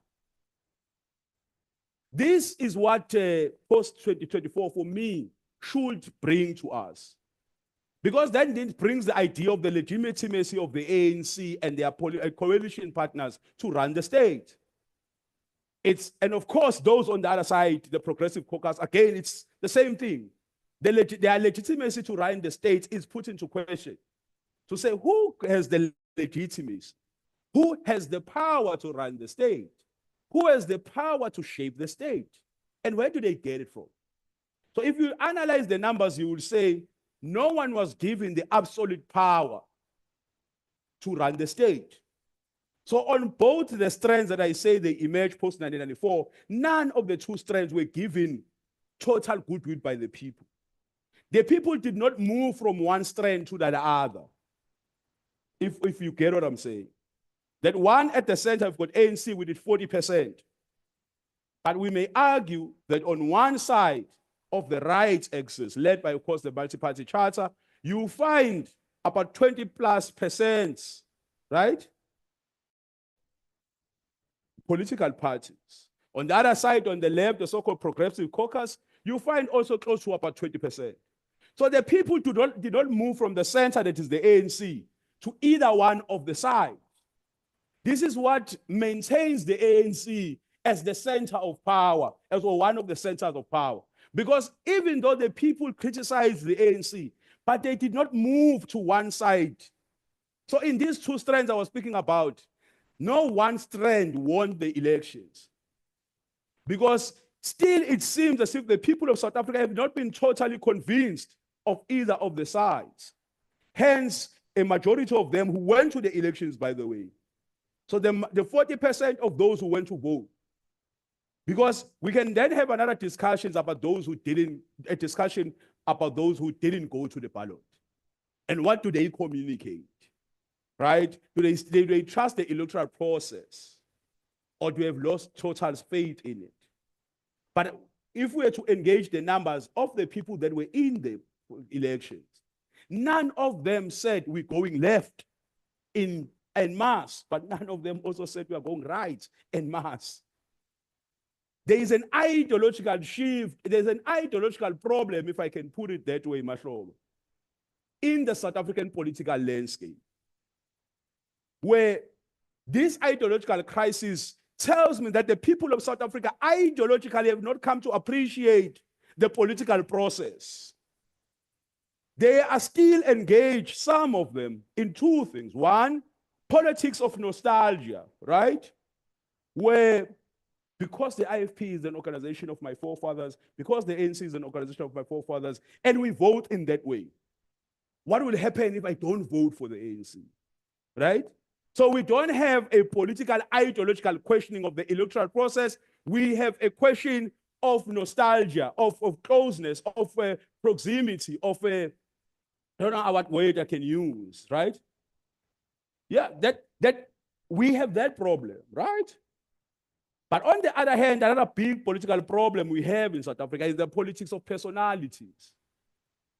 That personalities over and above ideas are hegemonic in South African political discourse. We do not speak political issues, ideological issues, we speak individuals. Hence, without much on the 16th of December 2023, without any political proposition being presented, right? Zuma is able to have a party within 2 weeks, merely by announcing that I'm starting a party. Because his personality is the bigger political personality, is the biggest political personality we have in the country. People love him. So those are the two phenomena, I think, also in the aftermath, Spamanda, that emerges, right? And of course, I'm going to try and go past Spamanda, the other issues that people speak about in the international arena, the issue of multilateralism and versus unilateralism. And of course, the DRC conflict, the Sudan war, and things like that. I'm going to try and go past that. But I first wanted to set this stage on what some of the things that for us emerge when we think about what happened in 2020. Of course, then the government was formed, right? When the government was formed, particular political parties signed a statement of intent, and some signed first and some signed last, and all those debates that we've had. And they constitute about 60%, I think about 70% of parliament, with the ANC taking majority of the executive, and of course, some of them being allocated seats in positions in the legislature, right, in the National Assembly, right? Of course, that political arrangement, the ANC, after losing power, had to come up with creative ways of maintaining power. Okay, let me be mischievous for now. So the ANC does not suffer a strategic setback, it suffers a tactical setback. For elections are not a strategy, they're a tactic, right? So the ANC, when it loses elections, it suffers a tactical setback. It doesn't suffer a strategic setback, right? Because then the question becomes, if the strategy of the ANC is the National Democratic Revolution, what is the elections the National Democratic Revolution? Or are the elections a tactic used to achieve the aims of the National Democratic Revolution? Which means when the ANC loses elections, it suffers a tactical setback in pursuit of its strategic mission, right? So when the ANC suffered this tactical setback, it had to come with creative ways of maintaining power and its social influence. And part of it was to go into the multi-party coalition, right? Of course, some amongst you, I don't know, may have preferred different coalition partners for the ANC. For the sake of this, we're not going to entertain that much, right? That, of course, the ANC, because it's a centrist organization, if we can put it that way, was pulled from one side to the other, right? There were those in the left who believed the ANC must work with them, because the ANC has declared itself before as an ally of the working class, of left organization, right? Therefore, they believed that it is a given that the ANC will prefer them. But that was not the case. Because the ANC, for the past 10, 15 years, if we've understood it, It has become a very centrist organization. In fact, some of its political propositions are very liberal. So in terms of policy and political proposition, it becomes easier for them to move with those they move with. And of course, this GNU as it emerges offers us, I don't want to say crisis, Bonolo. I don't know if it's a crisis, but there are legal issues that come up. Maybe if I put it that way, it will make a bit more sense. So as the GNU emerges and starts to form and it becomes a government, the previous administration, the sixth administration, was already in its table having the Basic Education Laws Amendment Bill, the National Health Insurance Bill, and of course, the so-called Expropriation Act. So these three bills were already sitting, were already completed by the previous parliament. The sixth administration, the executive, the president was already sitting with these documents for them to be signed, if I recall correctly, Dr. Paul. But as the GNU starts to sit at union buildings, because those who entered into the GNU, some of them entered with political opportunism of seeing that how they can use their seats in the executive to subvert political democratical processes of the country. How do they use the executive to insert their agendas in the executive? So what then happened is that a bill that was done in parliament, which by the way, some of the people who are in GNU have been in parliament and they were defeated on these points. What then happens is that when they sit in the executive, Makache, what they want to do now is to use their executive seats to enact the amendments they failed to do in parliament. What this is a sneaking of the minority agenda in the agenda of the majority. For me, I was surprised. Pamanda, right? I was surprised how this country lets this thing happen and we treated it just as a political issue. When at the crux of it, I thought here we are presented with a constitutional issue. That people sat in parliament, the parliament passed the law, asked the president to sign the law, sign the bill into law. But when they are now in the government, they are saying, no, this thing must go to parliament. But by the way, you were just in parliament now. And this passed through you. You were defeated. Therefore, this is about to become law. But if you see also some of the challenges, for example, they raised with the bill, they raised with the NHI, those are minority issues of a minority of the country, which shouldn't in any way, by the way, be used to subvert the interest of the majority if we follow the democratic processes. That those who are in the majority make the decisions, and their decisions are law, right? But we didn't do that. We had a back and forth for some time. The president saying, no, I'm signing, this one saying I'm not going to implement, and all those things. It's the same issue with the NHI, right? Those who are in government are now wanting to march and do all these things. But this thing is already must be law, right? I don't want to talk about the ideological implications of these two laws, but I'm going to speak about this next one. Because it created a problem as I try to move the aftermath of the GNU to the international arena. That for some people, which one is what broke the camel's back? It's called saying in Jale. Yeah. So for some people, what broke the camel's back is the signing into law of the Expropriation Act. Now, let me put it this way.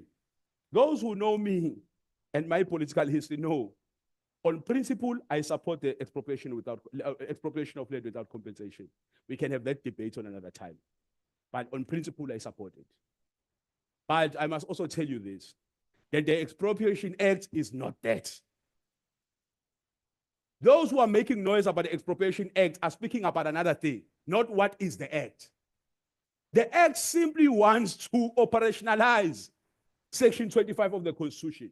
In fact, I'm surprised, Mahlobo, that those who are on the left have not brought this issue up. That the resolution of parliament was the parliament must seek means to do what? To amend the constitution. To do what? So that the constitution can give expression to land expropriation and compensation. On the 27th of February in 2018, that was the resolution of parliament. That parliament must seek means to amend the constitution so that it gives expression to land expropriation and compensation. That's what parliament resolved on. Go and read the act. The act simply says, no, on what means can we expropriate? No, we can expropriate for public use, for public interest. What must happen? No, there must be a negotiation. And after the negotiation, just and equitable compensation must be offered. If there is proof that there's been conversation and the agreement is not used, what do we do, Mahlobo? We go to the land claims court and we say, court, we want to take Duduza's land to use it to build a road. But we have negotiated with her and she doesn't want to give it up. Court, give us a declarative order for us to take the land. You know, the court will say, Duduza, you will lose your land, but you will be paid your market value and declare that your land has been expropriated. That, by the way, is in the Constitution of South Africa. But the problem we had is that we had a law of 1975 and a Constitution of 1996. We had, according to those who did it, they wanted to bring the law closer. But I must repeat this. It is not what the Parliament of South Africa resolved upon. If we go back to the 27th of February 2018, when we celebrated in Parliament, remember, and we're singing socialism, you remember that day? The resolution that we made was we want to go to our people to find ways to amend the constitution, to give expression to land expropriation and compensation. But of course, some people, because of their own paranoia, they reacted to this. And they then started with their age-old campaign of mobilizing the international community to safeguard their minority interest in the country. Then so they wrote. I mean, these people have been doing this thing. I don't know, Bunolo, me, I'm a much junior, so you will tell me. How does it happen that is it called extra state actors? I think something like that. But actors outside of the state, non-state actors, I mean. How do they go and speak? I know I have time, my brother. I'm timing myself. I have time. I have time. Don't worry. I have time. So I'm saying, how does it happen? Right? How does it happen that non-state actors go and speak in the global village on our issues? And we do nothing about it. I mean, people go to America and they say there's a genocide in South Africa.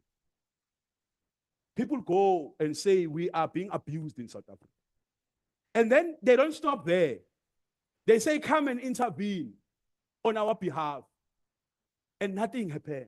It's problematic for me. But the point I'm making with this is that it brought us then into the international arena and brought a crisis for us. By the way, it brought a crisis for us, I think, for people who were already looking for something, for a bone to pick with us. I'm going to pass by here so that I don't stay too long. When we hear the words, make America great again, what do we think is making America great again? What happens when what happened when America was great, if it's not great now? And those who are saying America must be great again. Is America still confident that it is the leader of the new world? That its power in the world to control the destination of the world is still intact? And in that context, is America great? But I think that America and its president are questioning those things and are coming to a realization that we no longer have hegemony over international affairs. Therefore, they are going to use anything that comes to them to use it to try and find a way of maneuvering themselves back into the center of international discourse and affairs so that they regain their hegemony and their power. Hence the threats on BRICS. If you are in BRICS and you do this 100% tariff, the idea is not to say we don't want to trade with the world. I mean, America needs to trade with the world. But the idea is that how do we trade with the world on our own terms, like we've always been doing? How do we go to countries and be able to be the only ones competing for resources, right? And the only ones who have the right to get the resources. Because now we have got competition of Russia, of China, and all these people. That when we go to a DRC, for example, we will not be the only ones who can get the cobalt. But there's already the Chinese there, and Tshisekedi has made deals. So we need to find a way of getting back to the hegemony of the world. That's what, for me, making America great again means. Of course, all other instruments will be used. Pamanda, I'm going to sit down now.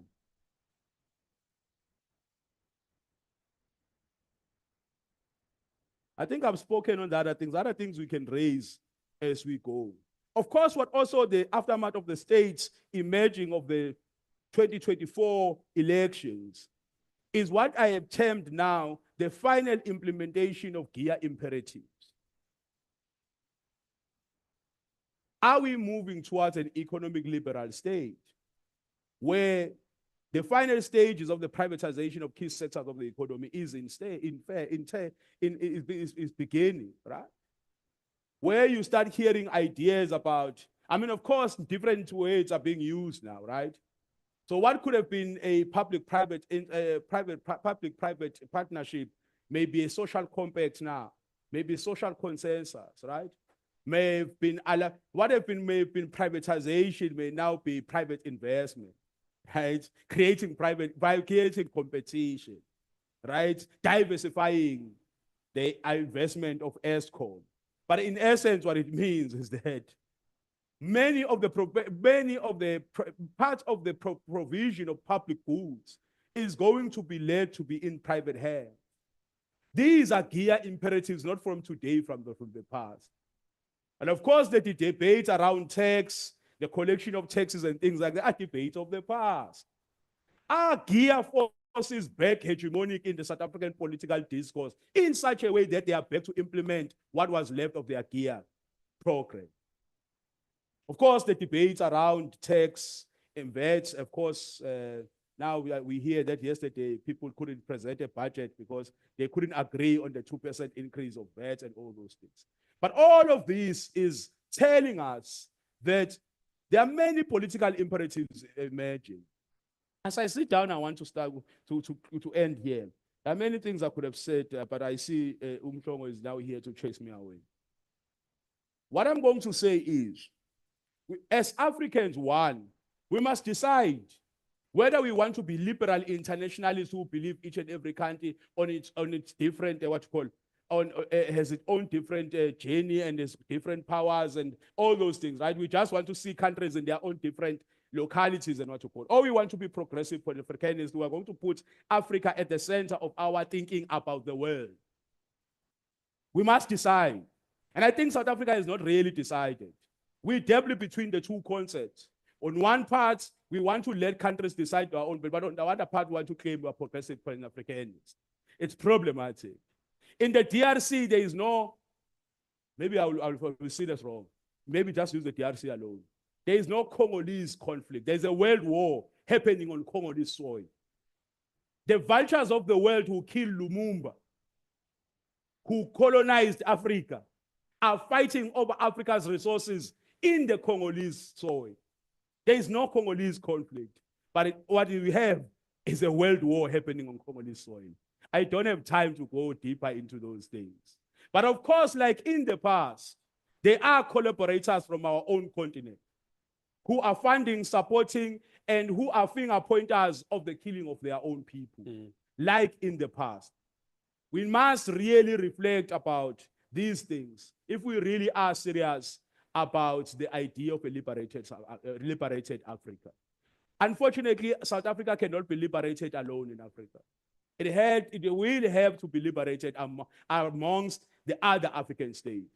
And of course, Mabaso, as you were saying, maybe we must revisit the age-old debate of the Monrovia and the Casablanca groups. Do we integrate now or do we integrate in the future? Because really our problems demand of us and the OA and the AU to go back to the debate. This idea of the chopping and changing of leadership and all those things does not guide us properly because it does not deal with the fundamental principle. Do we want a united, federated Africa, or do we want this political conglomerate system that we have built? Siyabonga. Thank you very much, Siyabonga kakhulu.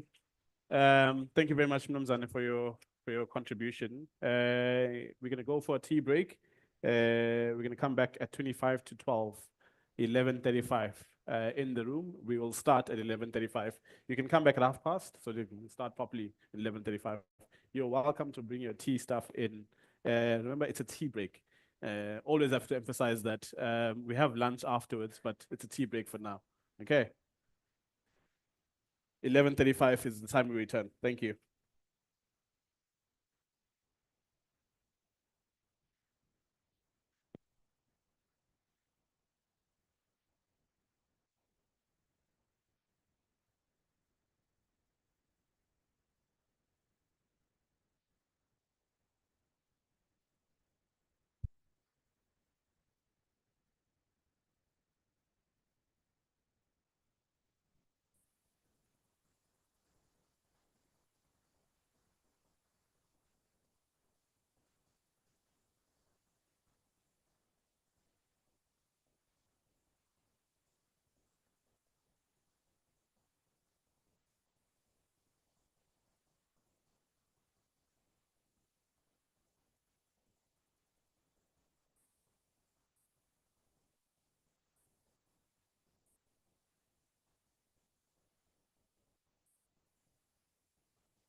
Yeah, man.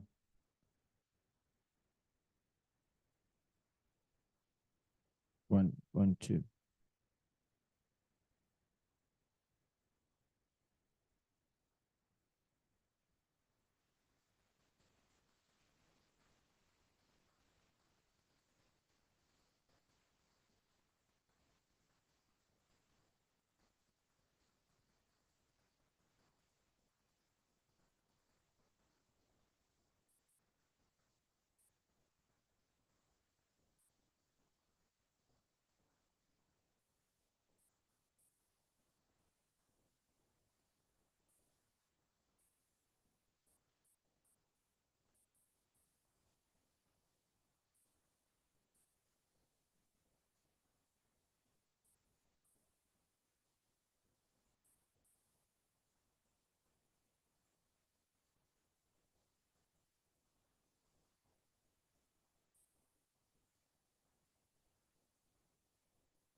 All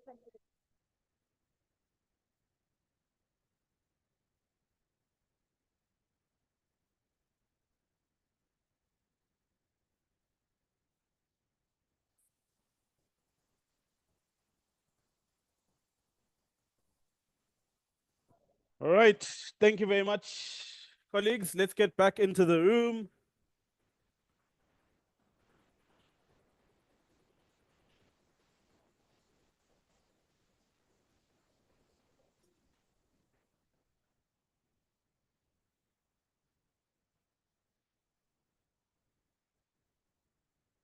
All right.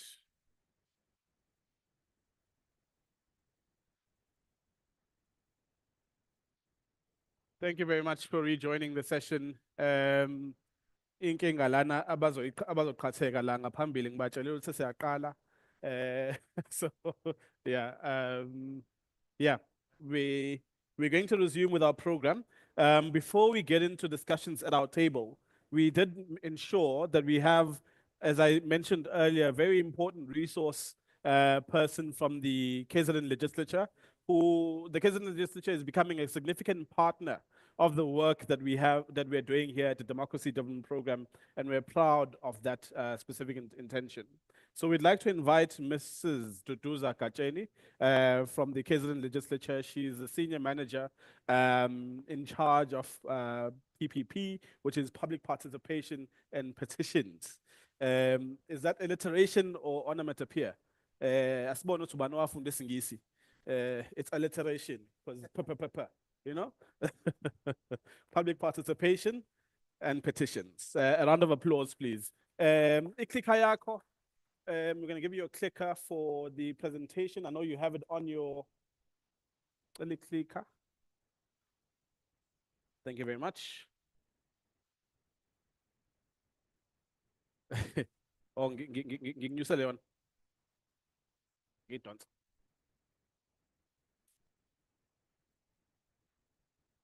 The mic stand. Cool. Oh, cela ukumala.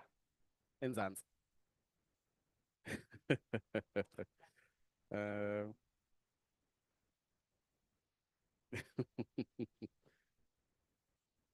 There we go.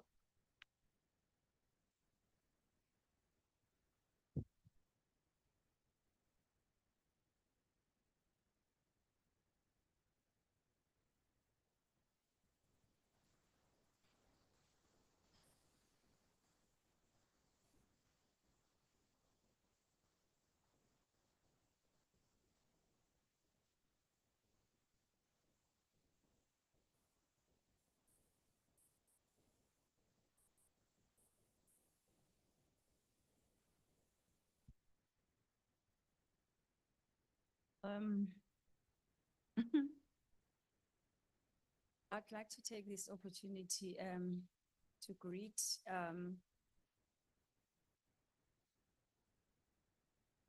ngokukhethekile the people who have invited me, the DDP colleagues.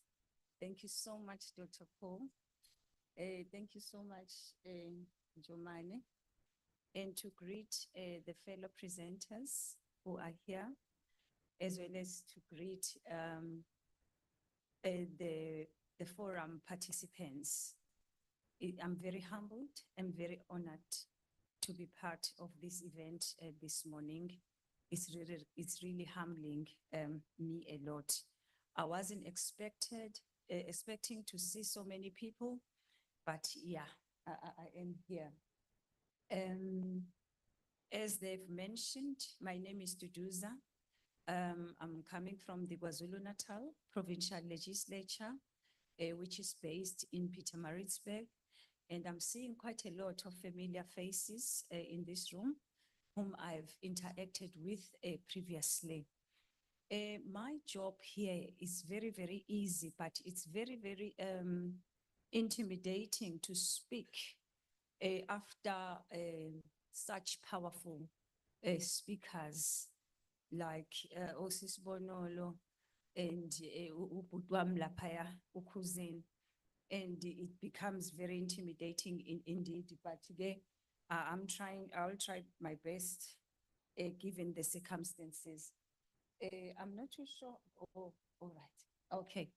So I was given a scope to speak on public participation as well as civic engagement. And lo and behold, I'm speaking in front of the people who are in this civil society sector, and of which I believe that as you are here, you are people who are dealing with issues of public concerns. Am I right? Yes, okay.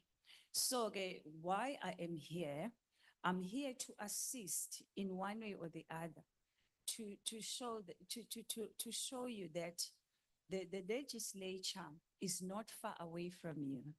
In case you need anything that needs to be sorted out by the legislature, we are there as the legislature because we are mandated by Section 118 of the Constitution, which says the legislatures need to allow the members of the public to take part in all legislative processes.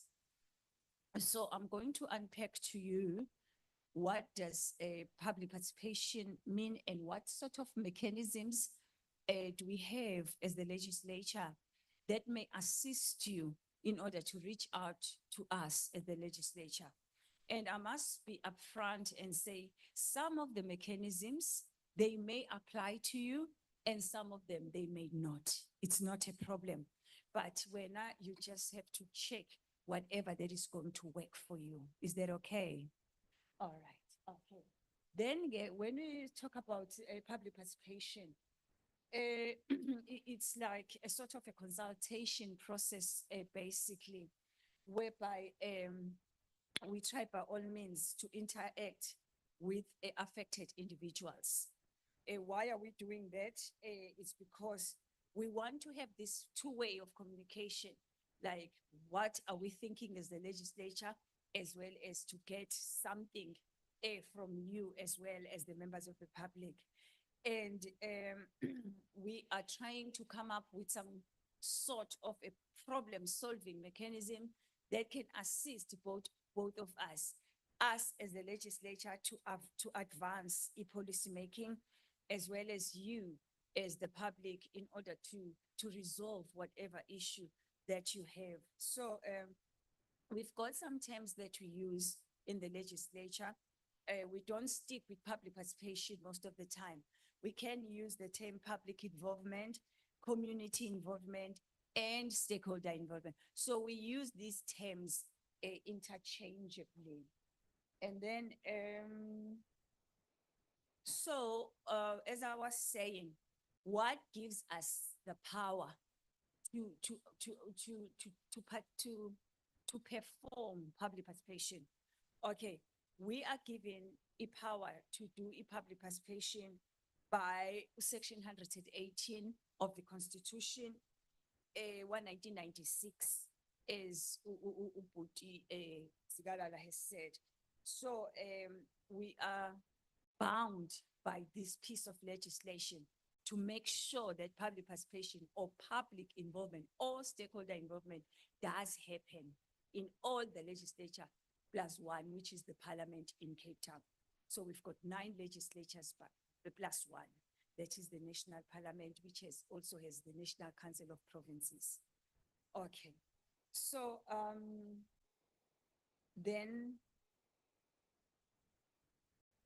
so the policy framework, apart from the legal framework that we operate on, as the legislature, we do have a policy framework as well, which is called a sector public participation framework.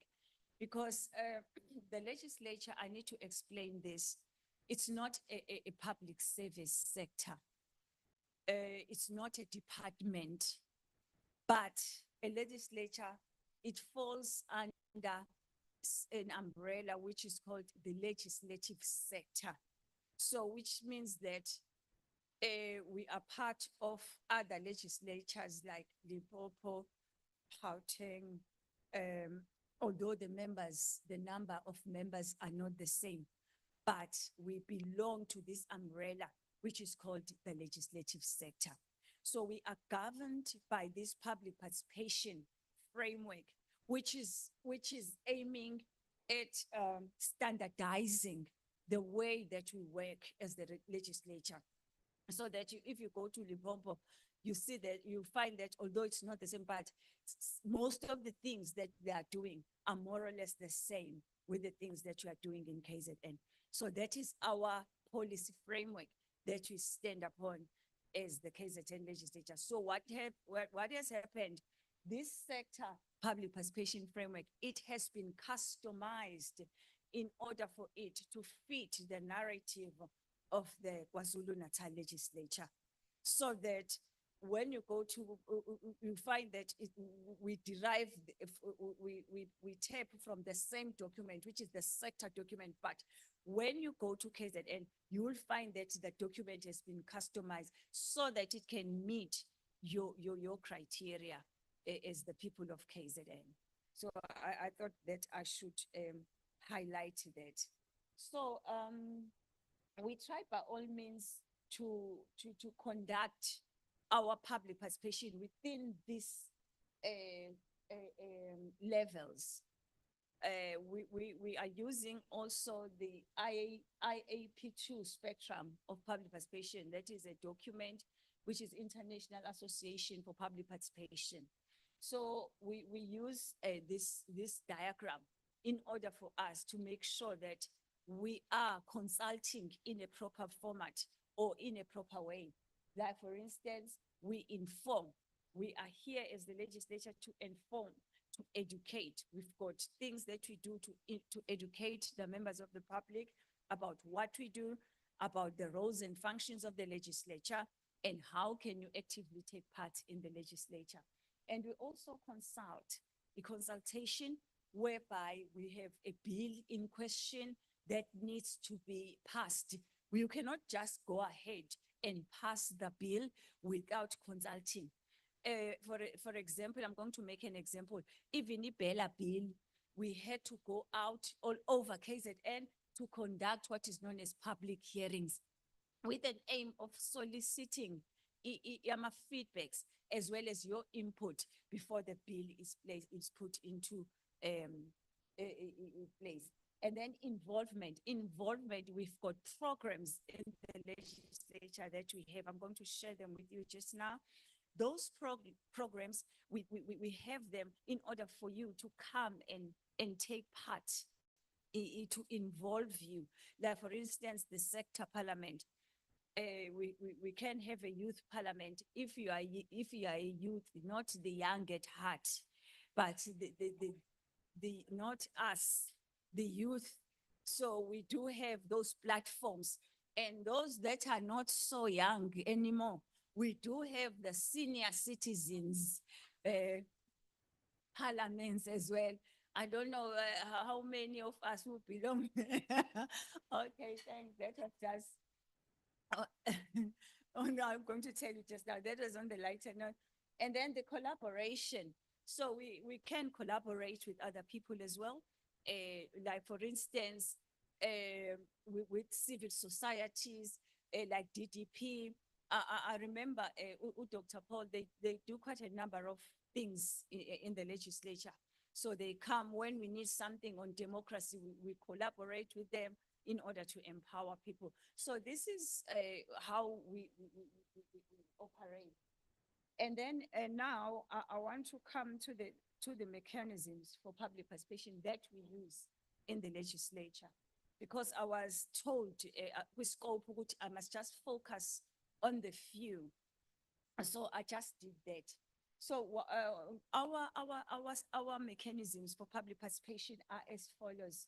We've got public education programs, and we've got sectoral parliaments or sectoral engagements, and lawmaking and oversight, submissions or petitions, taking legislature to the people, or committees or public hearings. Okay, so let me unpack this. I'm going to start on the submissions because I'm very passionate about that one. the petitions and submission. And those who might need this presentation, please contact Ubudi. Umhlongo is going to sort you out, don't stress. Okay, so the petitions, as the legislature, we have this platform whereby the members of the public can submit a petition, right? We are allowed by the petitions number, the Petitions Act, Yasa KZN, Act number 4 of 2003. This act allows you to submit a petition in the KZN because I'm talking to the people who are dealing with the issues of public here. So if your people that you are serving are having a problem, why not petition the legislature? However, if we are sending a petition to us, make it a point that we have exhausted all the avenues. Is that correct? And you need to provide the body of evidence or evidence which says that on the 20th of November, I approached this office. On the 30th of this, I approached, but I did not get any joy. Then we are going to entertain the petition. So we do have a petitions office in the legislature. I am Sazige. Oh, okay, all right. Okay, yeah. So this is the petition process whereby how do we receive a petition? How do we process it? Because we've got a committee as well that deals with our petitions. So I'm not going to waste time, but I'm just stating that one of the ways that can assist you to reach out to us is through petitioning the legislature. I'm going to leave my email address as well so that you can email me whatever that you want to email. And then we've got the submissions. You can submit a submission. Sometimes you don't want to submit something which is like a petition, right? But you want to submit, to make a submission on to Department of Transport, because we've got portfolio committees that are dealing with different service delivery issues. So if you've got an education issue, related issue, you can write a submission and send it to the Portfolio Committee of Education. And then that Portfolio Committee of Education, it meets with the MEC on I cannot say on daily basis, but the MEC comes to the Portfolio Committee in order for him to account and it, because as the legislature, we've got three functions. The first function is lawmaking. The second function is oversight. We perform oversight over the government departments. And the third function, we make sure that you participate in the legislative processes. So this is what we do. So the submissions as well, these ones are different, excuse me, from the petitions. A submission, you can just write it. You don't have to just to go anywhere and, you know, and fail whatever. But a submission, you can just write it. Yeah, then, so another thing, this is very, very important because this one touches on the function of lawmaking.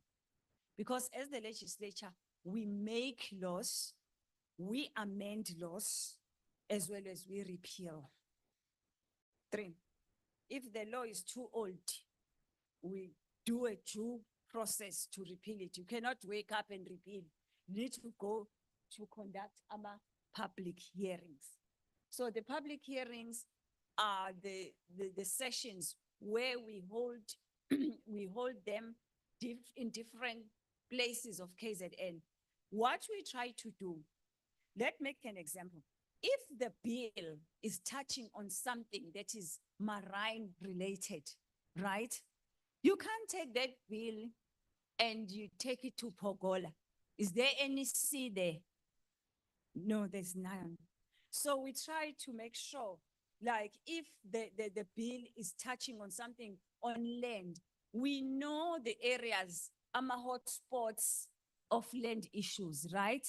So you take it there. You cannot take a bill that talks about farm dwellers and then you take it to Imbali Township. That's very weird. And it's misdirected. So the public hearings, we conduct them according to the need or according to the nature of the bill, right? So if the bill is sea related, you won't be amazed if we hold it here in Durban because there's a lot of activities around the sea that are taking place. So the public hearings are very, very important because they give you an opportunity to make your inputs as well as your submissions before that bill is passed. They are, because I get a lot of questions, people saying that, but we opposed on that bill. We said we did not want it. The problem is when the bill, even if you don't like it, when it goes to parliament, it passed based on the majority, right? So, Mr. Zigalal did touch on that, which once the bill is passed, the president is left with no choice but to accent. Accenting means to sign that bill into law. Then if at all you feel that you don't like the bill or whatever, or it has been accented, you've got a right to take it to the Constitutional Court. Then it requires a lot of money. So it's not all doom and gloom if you feel that no, the bill does not. But what I'm here for is just to encourage you to attend the public hearings because they are very, very useful. And you can learn a lot from them. And you know a lot about the bill. Because when you are not attending the public hearings, when you will see that umthetho has passed, and then you will, oh, when was that thing passed? That the children who are 12 years old, now they can commit abortion and stuff, you know, but you were never there when the discussions were there because that 12-year-old can be molested by a member of the family. So do you keep that baby? What is going to happen? You see, it's not like a 12-year-old can abort willy-nilly or just for vibes. I think there are some things that lead to that particular decision. I'm a Christian, I'm not advocating whatever, but sometimes we need to explain these things because we get people saying, but when was this thing passed? So it's very, very important to attend the public hearings.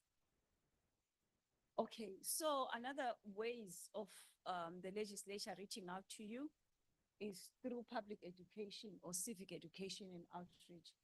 So we try very hard to educate people on the roles and functions of the legislature, but we have our own limitations. Our unit is not that big. We are just 9. And can you imagine how vast KZN is? But we try by all means to have some like a partnership with radios, community radio stations. We've got community radio stations that we have.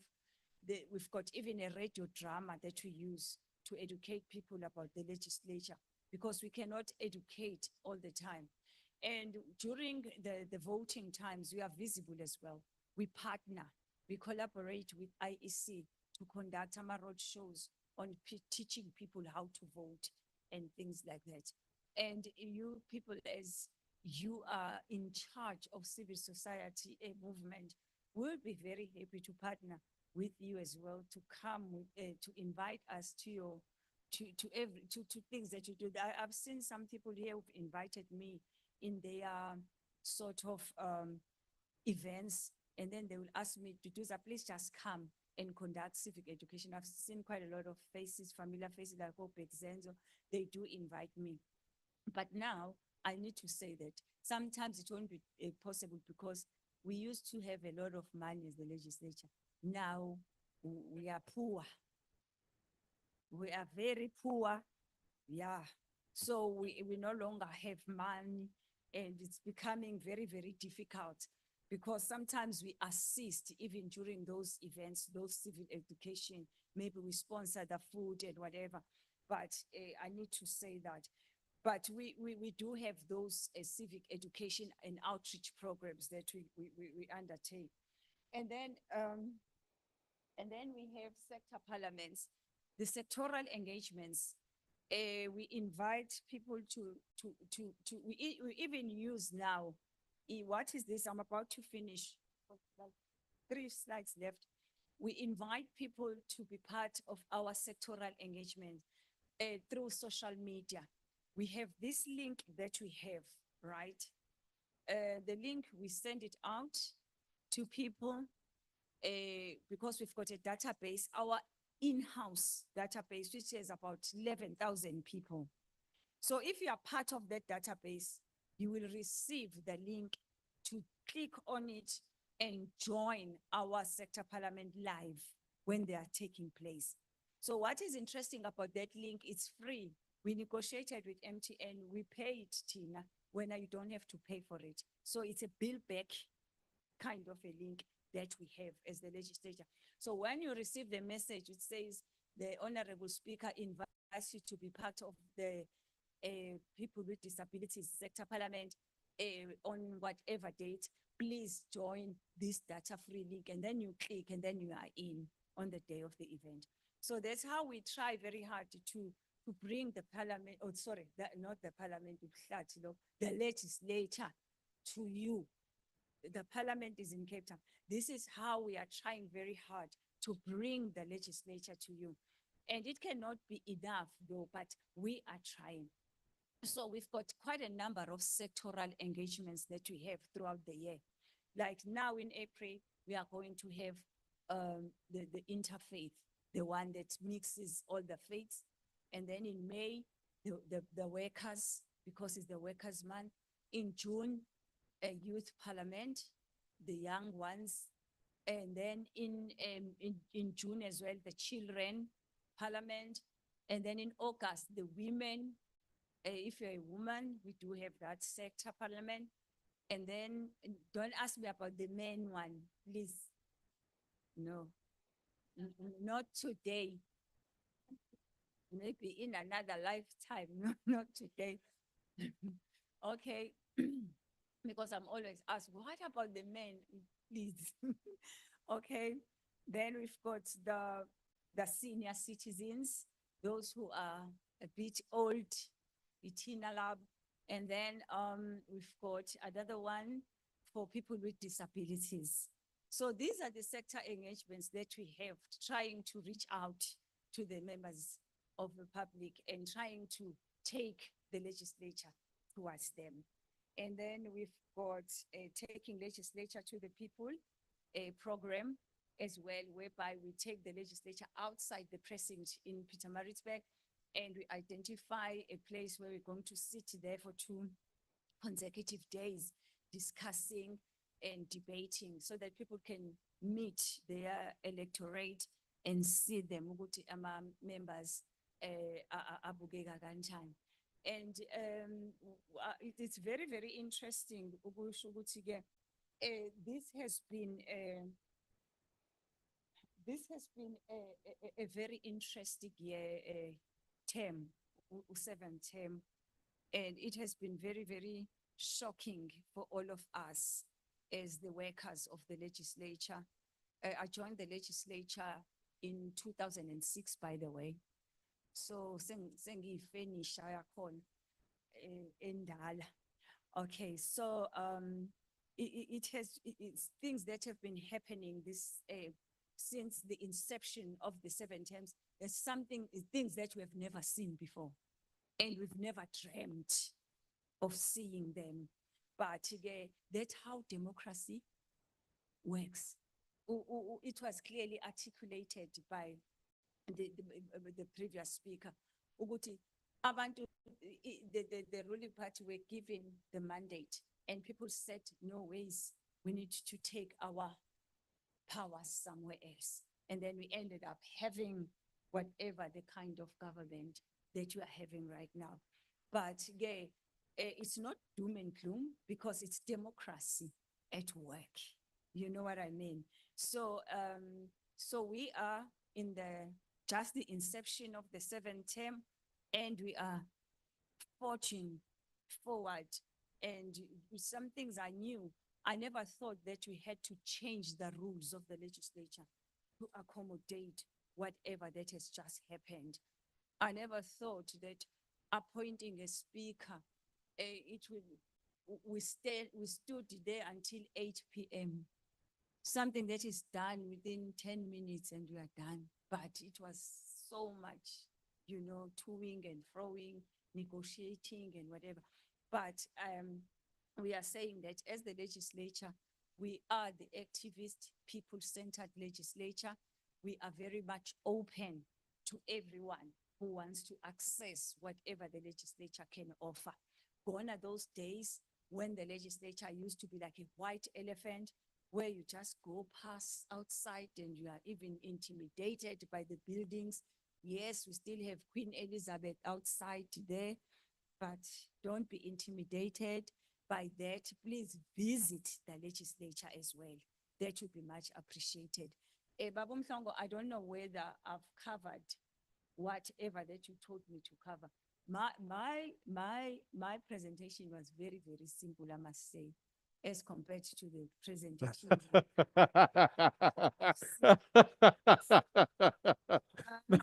No, thank you very much. Bekubalulekile because we don't want people to walk out of here and say yazi indaba parliament noma indaba legislature nje asizwa. So it was quite clear and plain. So you can't at any point then claim that you don't know how to engage the provincial legislature, because we had the presentation that's here. And of course, I think via the app, angazi bazongicorrecta abantu abaziyo, via the platform that you're using to RSVP now, we have the opportunity to disperse certain documentation from specific events. So we'll try and make plans for that to happen as well. Yabona nathi sizama ukunyusa amasokisi, you're trying to get level up. So you know, AI. But yeah, so we are at 12:09. I'd like for you for the next 10 minutes at your tables to discuss and synthesize and explore what are the main things that have come out for you in today's discussion, so that you can pose them directly to the panel at the end of that discussion. Take 10 minutes, discuss at your table. What are the key outcomes based on your understanding of what we came here for that you've gathered? What are the things that are missing for you that you were hoping to hear but didn't hear enough? And perhaps what would you like to take away going forward based on your work as an activist, as a community member, and as a citizen of this country, of this continent and of this world, about what your outlook ought to be for 2025 going forward? So please take 10 minutes to discuss at your tables. Some of you are fewer at the tables. You might want to consider going to sit with other people. Otherwise, you will talk amongst the two of you. I'm not going to say who, but ultimately, please be mindful of time. Please be mindful of everyone having an opportunity to speak at your table. And so, yeah, just take 10 minutes. Take 10 minutes to discuss, and then we'll come back thereafter.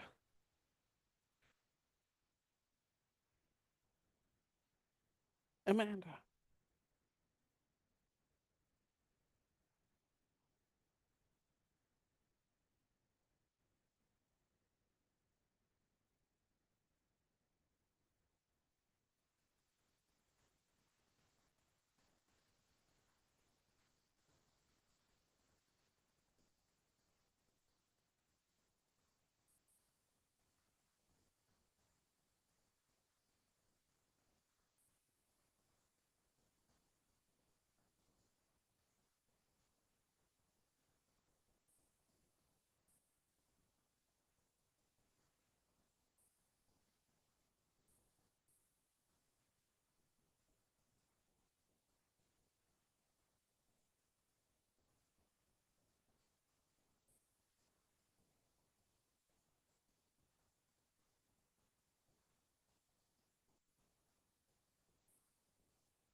All right.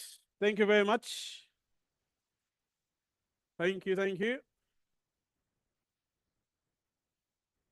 Can I please invite our esteemed guest speakers to the front to have an opportunity to engage and listen to what our delegates are talking about or have talked about at their tables. Ms. Machale, Mrs. Kacheni, Mr. Zigalala. So I'm going to ask each table, as and when you're ready, to raise your hand and let me know if you have any direct comment. I see you, I note you, ma'am, at the front. You've been noted. Alani Slegelele. Sizwe abanye abantu abangakakhulumi. Ningilekelele bandla ngiyaninxusa.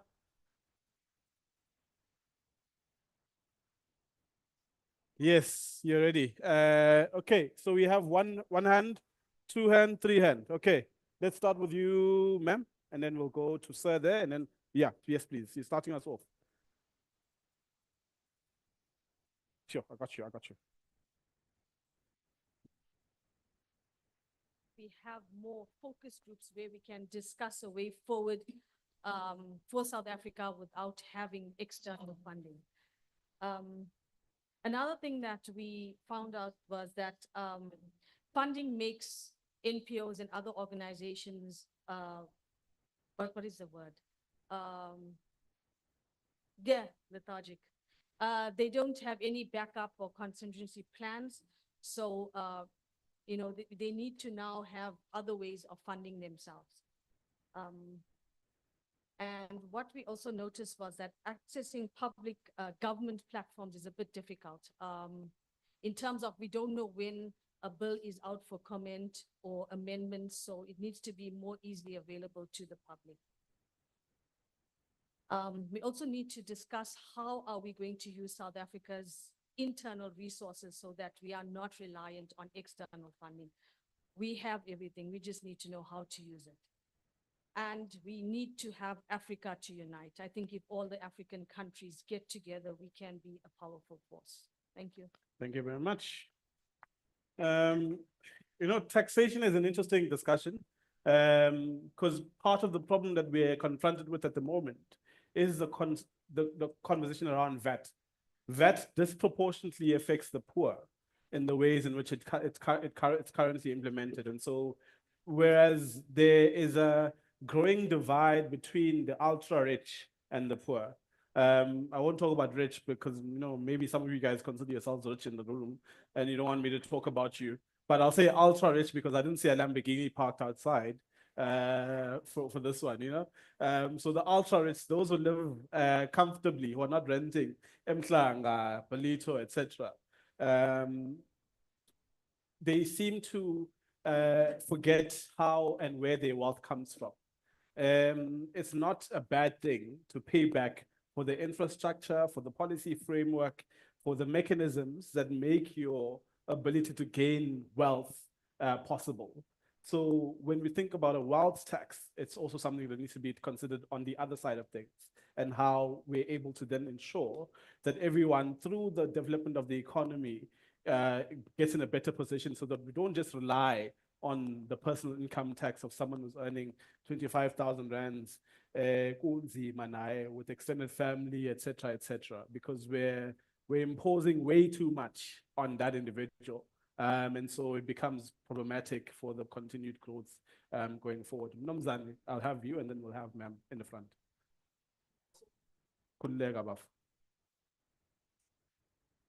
They can, some of them can contribute, but ngicela ukuthi usondele kwi-mic, so uzokhuluma wena, mese mhlambe makhona okusalile ilunga letafula lakho lifike ngaphambili.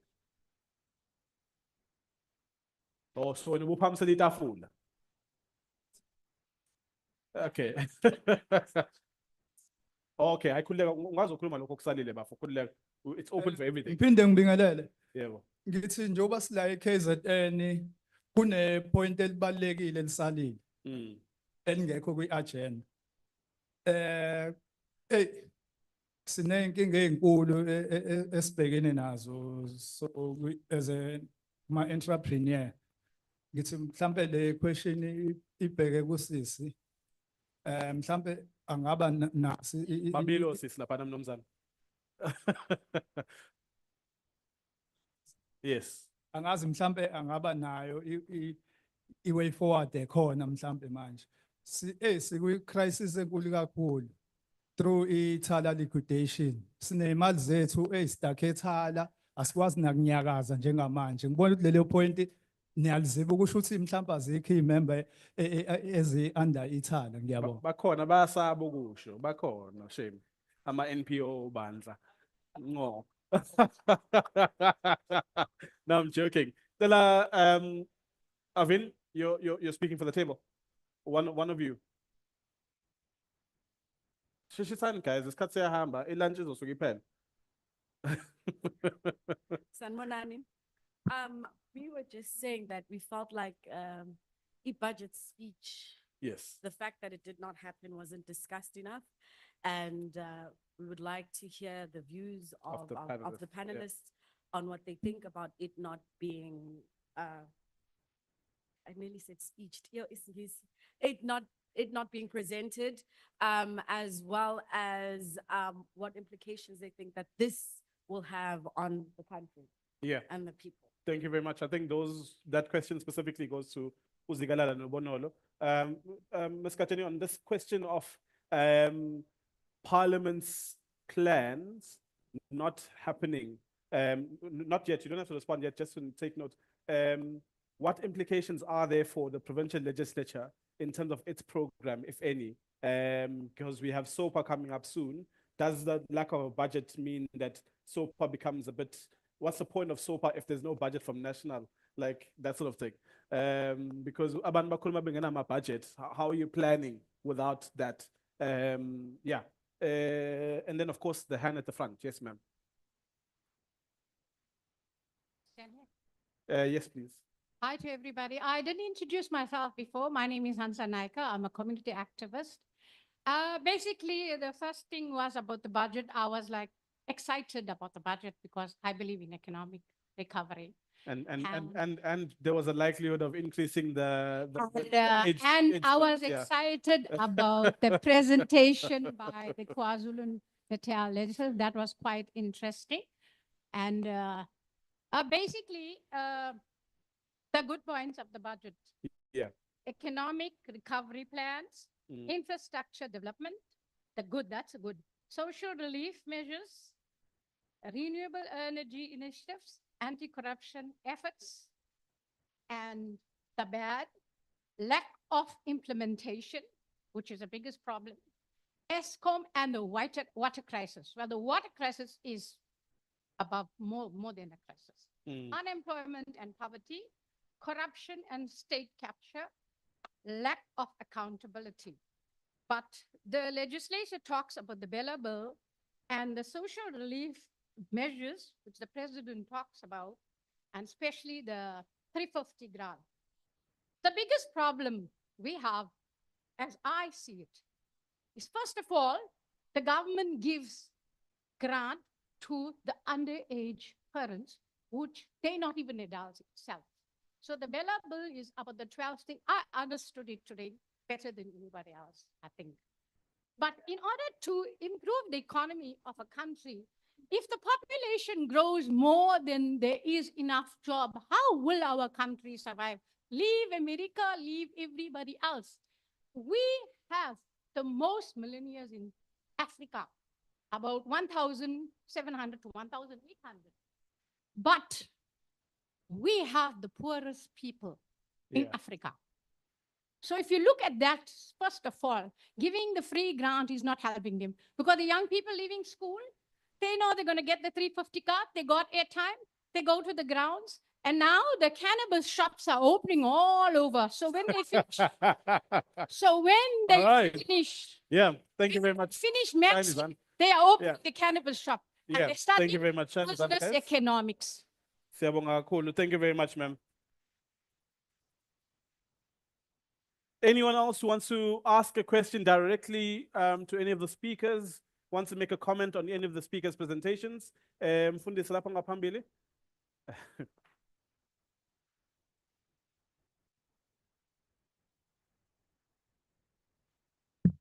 Sanibona, igama uBandwa kaGumbi. I wear many hats, but namhlanje ngimele abantu abasha. Leadership. Yes. So as abantu abasha, we have educational disparities. A lot has been said today from the panel itself, but we have limited access to quality education and training as young people. So how are we supposed to compete in panels in the global market if we don't produce quality education in our country? When you look at Umlazi and we compare it to Maritzburg College, there's a huge difference there because mina ngiqhamuka eMaritzburg College ngithe sengibuyela eMlazi ngabona ukuthi there's a huge gap. Yabona. So in Africa, how are we supposed to increase the capacity of the landscape last Kamuakon? Another thing, we have this thing of historical legacies, effects of the apartheid. Systematic oppression in systematic liberation is something that we are discussing here at the desk. We don't create systems of liberation, but still systemic oppression still like lingers around even in this room, through where we work, through where we stay, through even omakhelwane sinabo. So how can we as abantu of civil society, even posing this question to the floor, ukuthi, as legislature, as Africa, as also in the political field, how do we create systematic liberated societies in terms of like our ideologies and also our spaces as Sibagwan?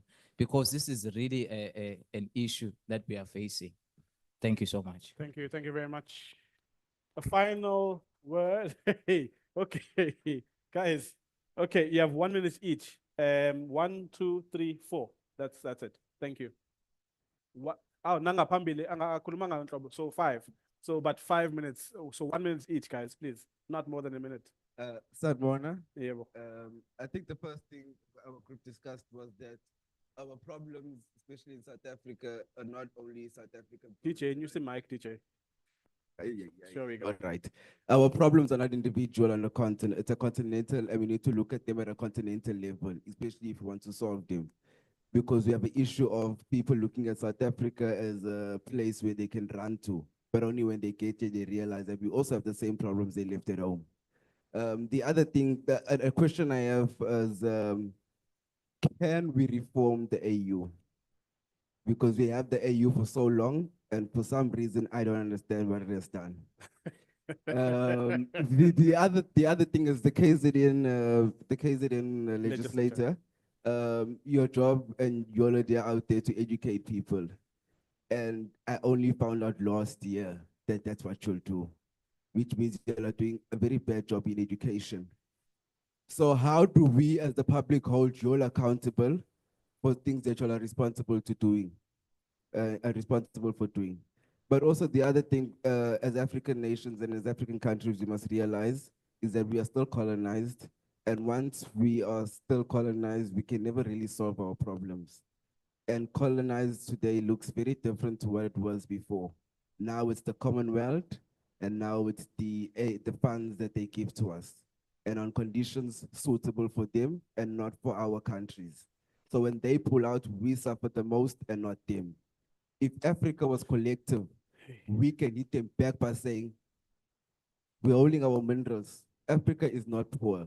We have wrong people in the right places. And the other thing, just last one, is we have lawmakers who know nothing about the law. And we have lawyers who qualified and are sitting at home. How does that work? The lawyers must start a party. Literally.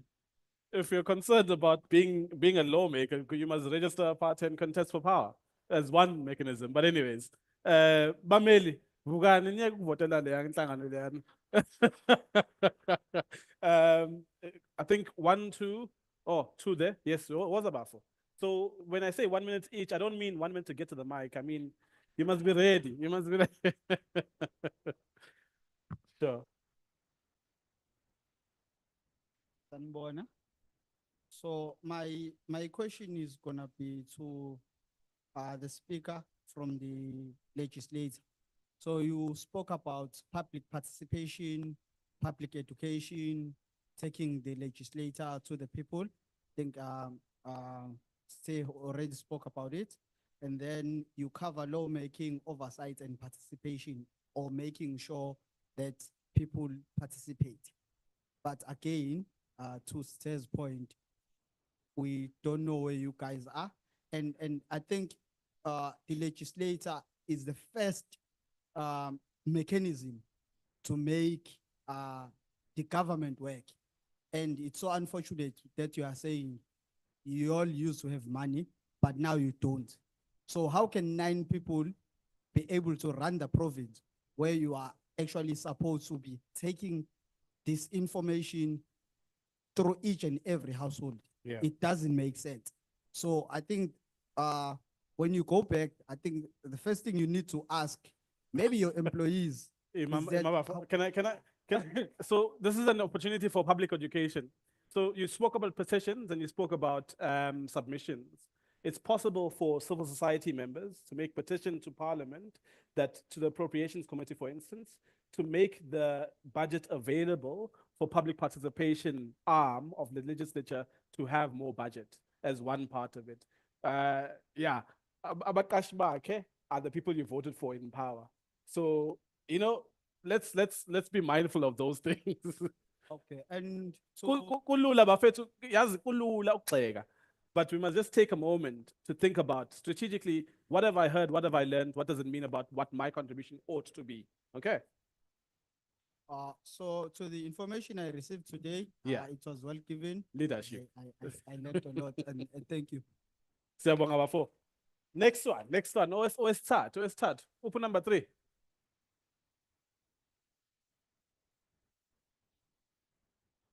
Ngiyabingelela. Babzikalala. Siyabonga kakhulu bhuti. Nginombuzo lomfishane.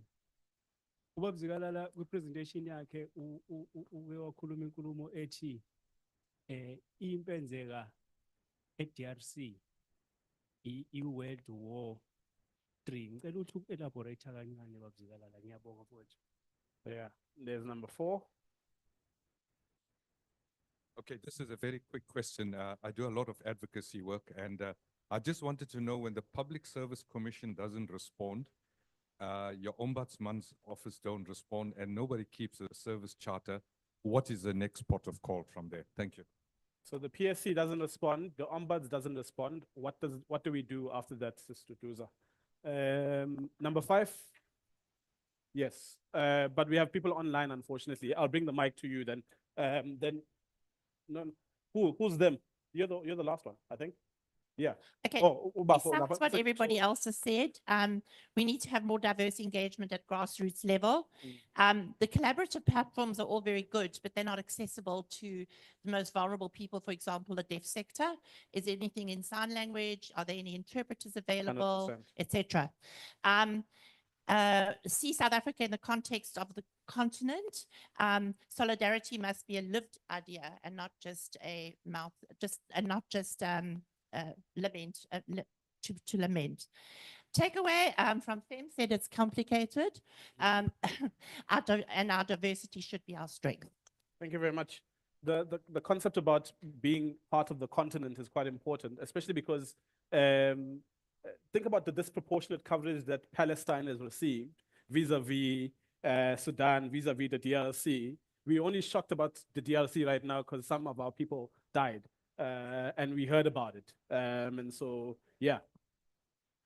Oh, sure. Sanibona. Ubheke ngekamera bafo. Siyazi ukuthi ukhuluma nalabafowethu laba abangaphambili.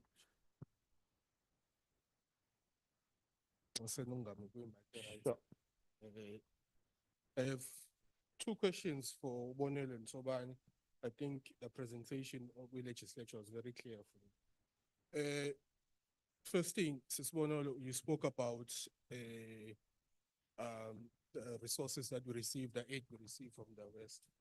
And I want you to go further in exploring self-reliance as a country, whether we can rely on ourselves, we can develop mechanisms to be put in place to ensure that we survive most of these things. And this must not only touch into US aid, but go into the IMF and the World Bank and all other institutions that exist in the world. Whether can we really be self-reliant, and what are the implications of that? What would happen if we decide to do away with the West the same way they want to do away with us? What are the implications to the economy? And I want you to speak on the issue of AGOA, which is in question, Jangamaj. Should we lose AGOA? That's 17%, sorry, 17 billion that we get in exports to the US. What does it mean for us? Do we have the political will to overcome that? That is the first question. To specifically more to Tobani, where is the left? You spoke about the right being organized, but where is the left? And what is it doing? Does it even exist? Yeah, well. Thank you very much. You know, 2 days ago when I was preparing, because we prepare for these things, guys, we don't just show up. The consolidation of the right. I think that's called an Alliance for Responsible Citizenry, where all of the right-wing fundamentalists from all over the world, the big thinkers, if you think about Bandlum Chitaloasa, Canada, who's a professor, but he trends a lot on social media. He's one of the people who are part of that advisory board. If you go and see all of the faces, most of them are a particular color. Some of them are black. But right-wing from all over the world, conservatives are part of that. And you look at the ways in which they are able to coalesce and come together.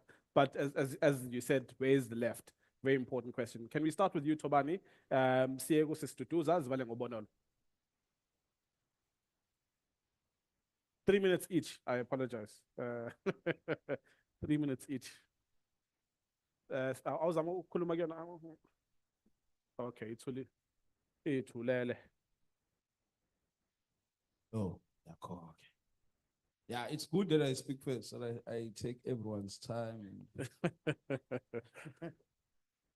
So, I mean, I don't know, my brother, if we have the time to explore the so-called Congolese conflict. I don't know if we have enough time. But I think also we have been let down by those who claim to be our leaders, that how they present the Congolese conflict is not actually how it is. The big thing is that because there's too many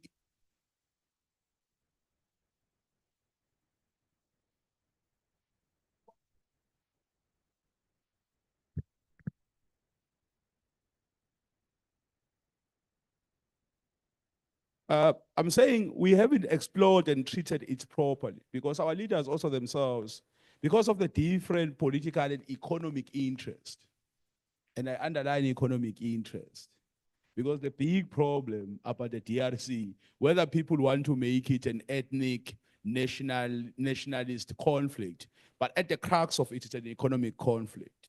I mean, the alliance is made, your Laurent Kabilas and their role, I mean, the Kagames, the Musevenis, the win of Kabila in the beginning, and all those things, and the Tshisekedi recent win, and all those things, there's many alliances that have been made. But at the backdrop of all of this, I mean, I was saying the other day to my friends that the neo-imperials and their offshoots appear on both sides of the conflict. Hence, I call it a world war. Maybe not a World War III, but it's a world war because it's a world conflict, mostly a conflict of superpowers of the world or aspiring superpowers of the world fighting in the Congolese soil. I mean, but isn't this the story of every conflict in the world, especially in the global south? That if you go to Sudan, you go to Somalia, and you explore it properly, you will find that at the core of it's the imperial world and their economic interest really fighting over our resources. So there needs to be a very pan-African, right, consciousness that comes to us, but also a very consolidated effort. I mean, we have a very disintegrated Africa, right? So you'll find that, for example, there's nice things for some of us happening in the Sahel region, right? But the Sahel region is almost being isolated by some of those who claim to be Pan-Africanists like us. It's an interesting fact, right? The idea of the funding of our country and issues of tax and everything and financial aid and all these things we speak about. It's interesting for me why, when there's a problem of the funding of the public service, or yes, of the public service and the state, there's no exploration of dealing with tax evasion, of dealing with profit shifting, and the whole concept of illicit financial flows. Why is it that the go-to thing is our VAT? I mean, in 2018, I mean, Uspamanda mentioned this. In December 2017, when the declaration by the then state president, I mean, if we have time, we'll speak about what does a presidential declaration mean and what should happen after that, right? Because now some people are mischievous with those things, but those things are just political issues that happen in the state. The president declares a direction for the country and says, we must now have free education.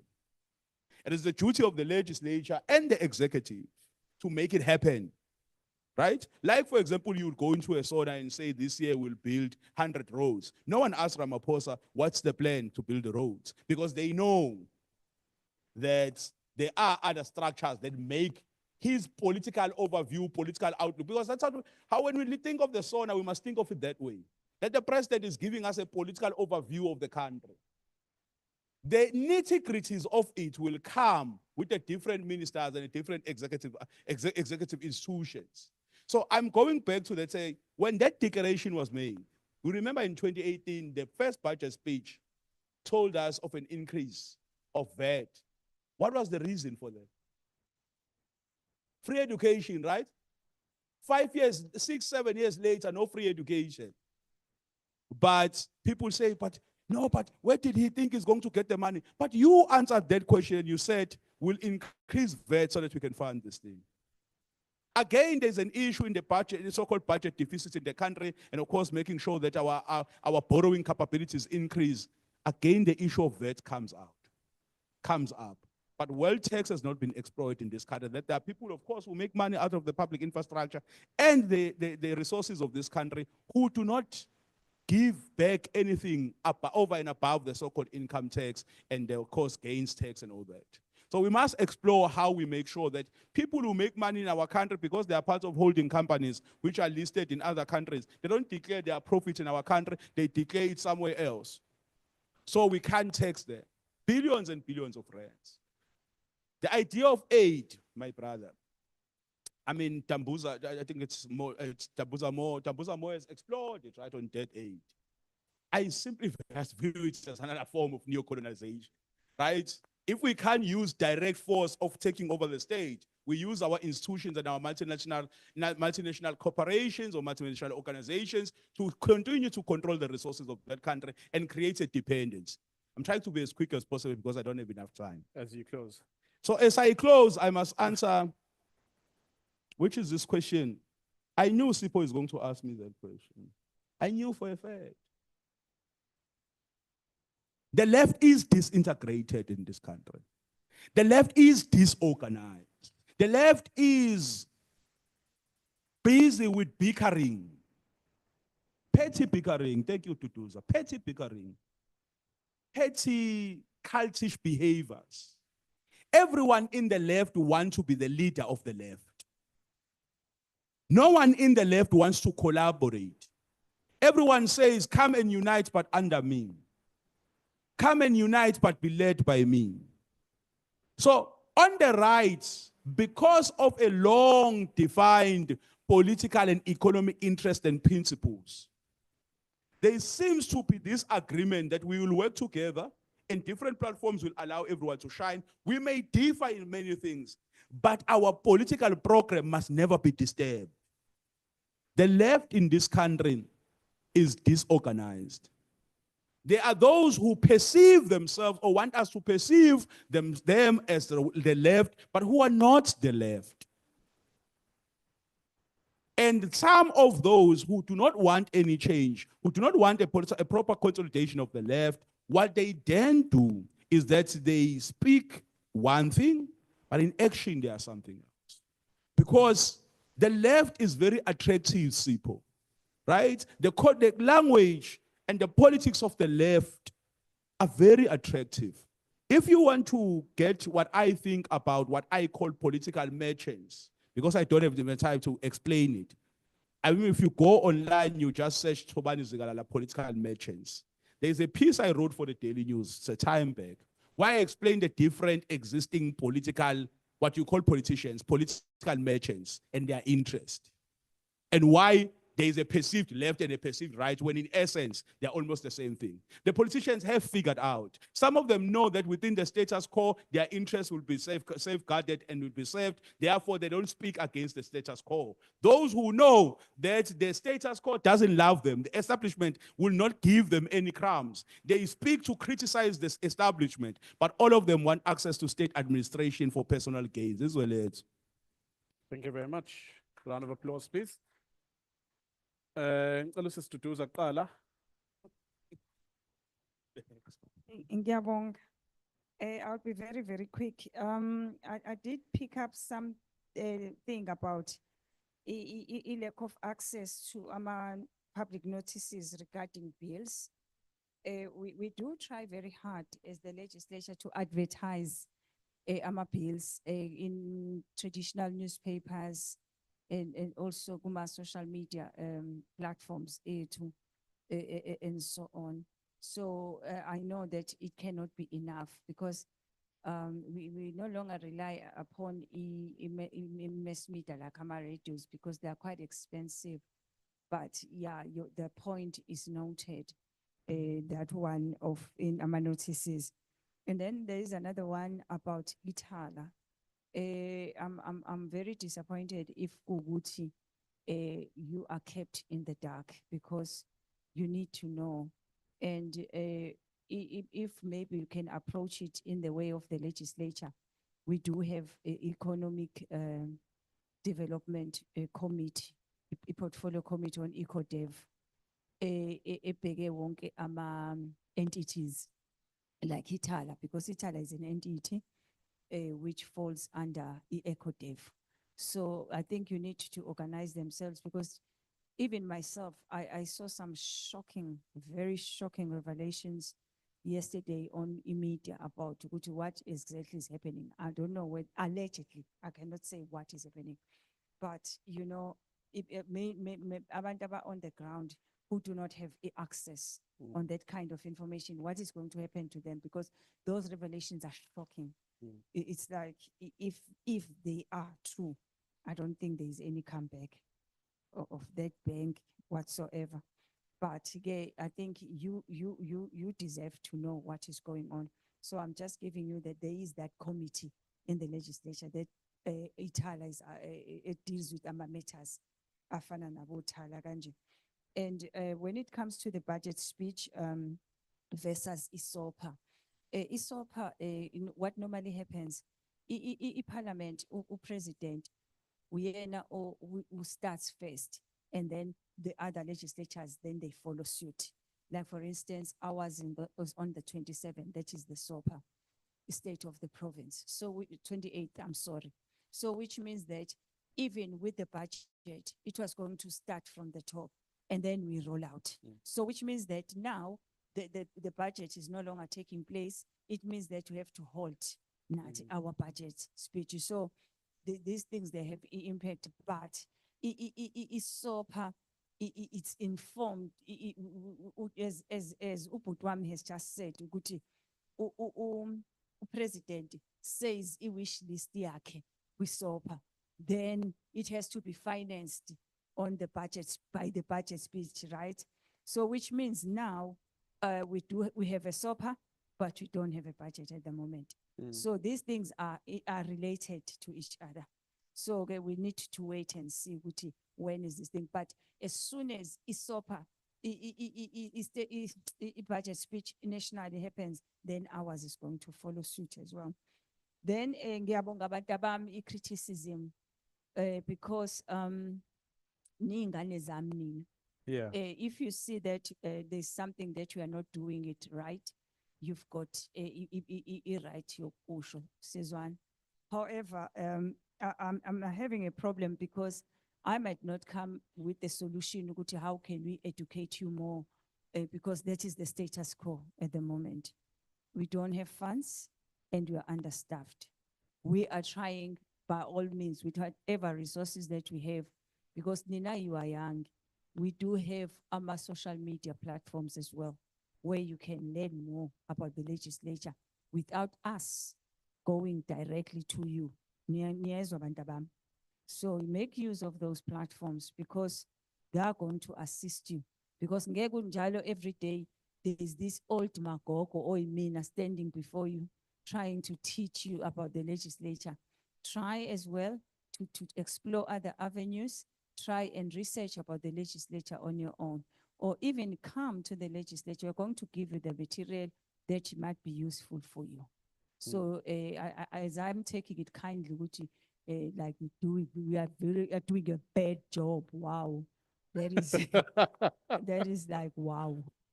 But yeah, anyways, it's very wow. But Yeah.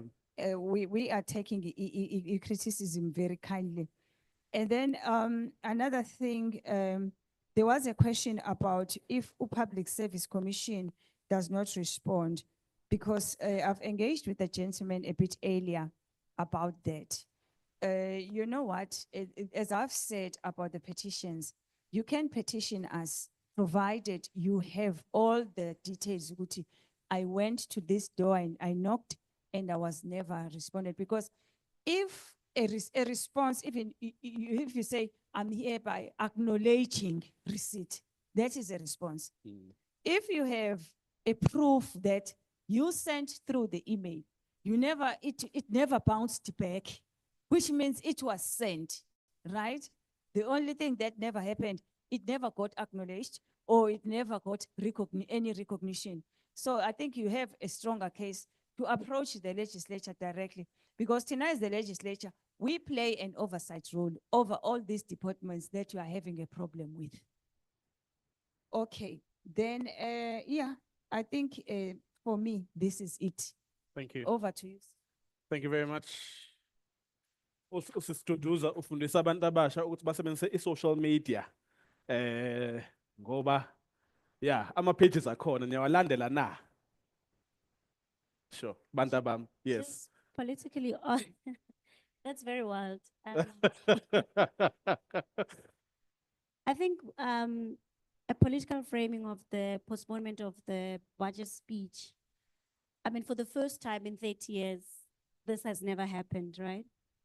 And I think what it tells us that there could potentially be some leak in the coalition government, national government of national unity, however way you want to call it. And I think we would be doing us injustice if we pretend that to some degree there were predictions that there will come moments where the political parties aren't agreeing on certain things. And as Pamaka said, I mean, I think 2%, what it will do actually more than anything, it will affect the poorer people a lot more than everyone else.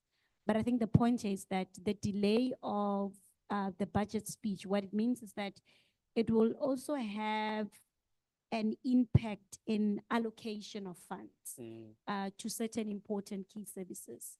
And this is the question I've always been asking when we talk about coalition governments. As much as I have my own views of it, that to some degree, they have a potential to really, strengthen democracy in a sense that it's a platform for shared power and so on and so forth. But I remember when I was doing my master's, because I wrote my master's on coalition governments, and my mom overheard me on a call with my supervisor. And at the end of the call, she literally said something that I wish I could have put in my paper, where she said, I really don't care who's governing the metro and the municipality. I just want someone who will provide water for me, road infrastructure and all of that. So the question that we always have to ask is that, did coalition governments, particularly local government, improve service delivery? If the answer is yes, how did that happen? If the answer is no, what do we do? And this conversation about the postponement of the budget speaks to that this is a moment where we'll see what this delay would mean, because then it means there are certain governments and ministries that can fulfill their service delivery commitments because there's this delay. But broadly, it just may be telling us that there could be a leak. We are about to see a few cracks in this marriage of convenience, as Professor Boyson calls it. And on the African Union issue, I mean, as someone that has had the opportunity to work with the different organs of the African Union over the years, I struggle with the idea that we need an institutional overhaul. I don't see that flying, right? What I do want to see is that, and this is something that we've been making an effort in the work that we do, is that within the African Union as an institution, there really are individuals in the different organs of the AU, in the different councils. I mean, if I make an example about the current member states that are part of the Peace and Security Council, for an example, very accessible in terms of their engagement with civil society. There are certain things that they could have done better in responding to some conflicts on the continent, but they are also making efforts. So one of the ways that I've been thinking about in reforming or transforming or trying to see change in the African Union is really to identify certain leaders within the institution, either from the different secretariats' point of view, but also member states. Like I said, with the example I made with the Peace and Security Council, is finding out those individuals and leaders within the institution that actually get it, that actually wants to see the change. Because the institution as it is, as big as it is, we agree. I think here we're not debating whether the African Union is completely effective or not. We're not debating whether the African Union has good leadership or not. I mean, we know that we have a crisis of leadership here in Africa, and specifically in the African Union. We also know that we have a crisis of, Africans not having confidence. There's a trust deficit in the institution. So it's for us and the AU, how do we then, make sure that we work on, we redeem the institution as itself, and we start building trust to the institution. One of the most, like I said, one of the most strategic and effective way is to really identify a few people within the institution, identify member states that gets it, and start engaging with them on that level. And then on the issue around self-reliance, I think at the core of it, really, we want to see a continent that really prioritizes in developing its own economy, using its own resources. And to the point that my brother made, I think it's also, I like this idea that you mentioned about focusing on, or rather not leaving out issues around illicit financial flow.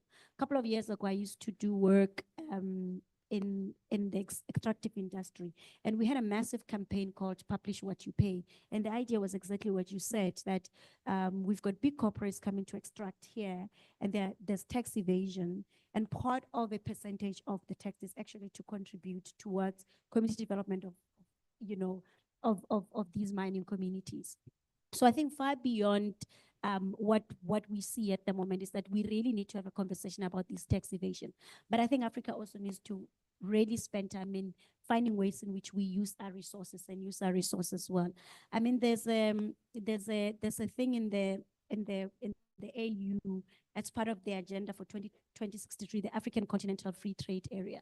As it stands, about 54 countries have signed it, but only 48 countries have ratified it.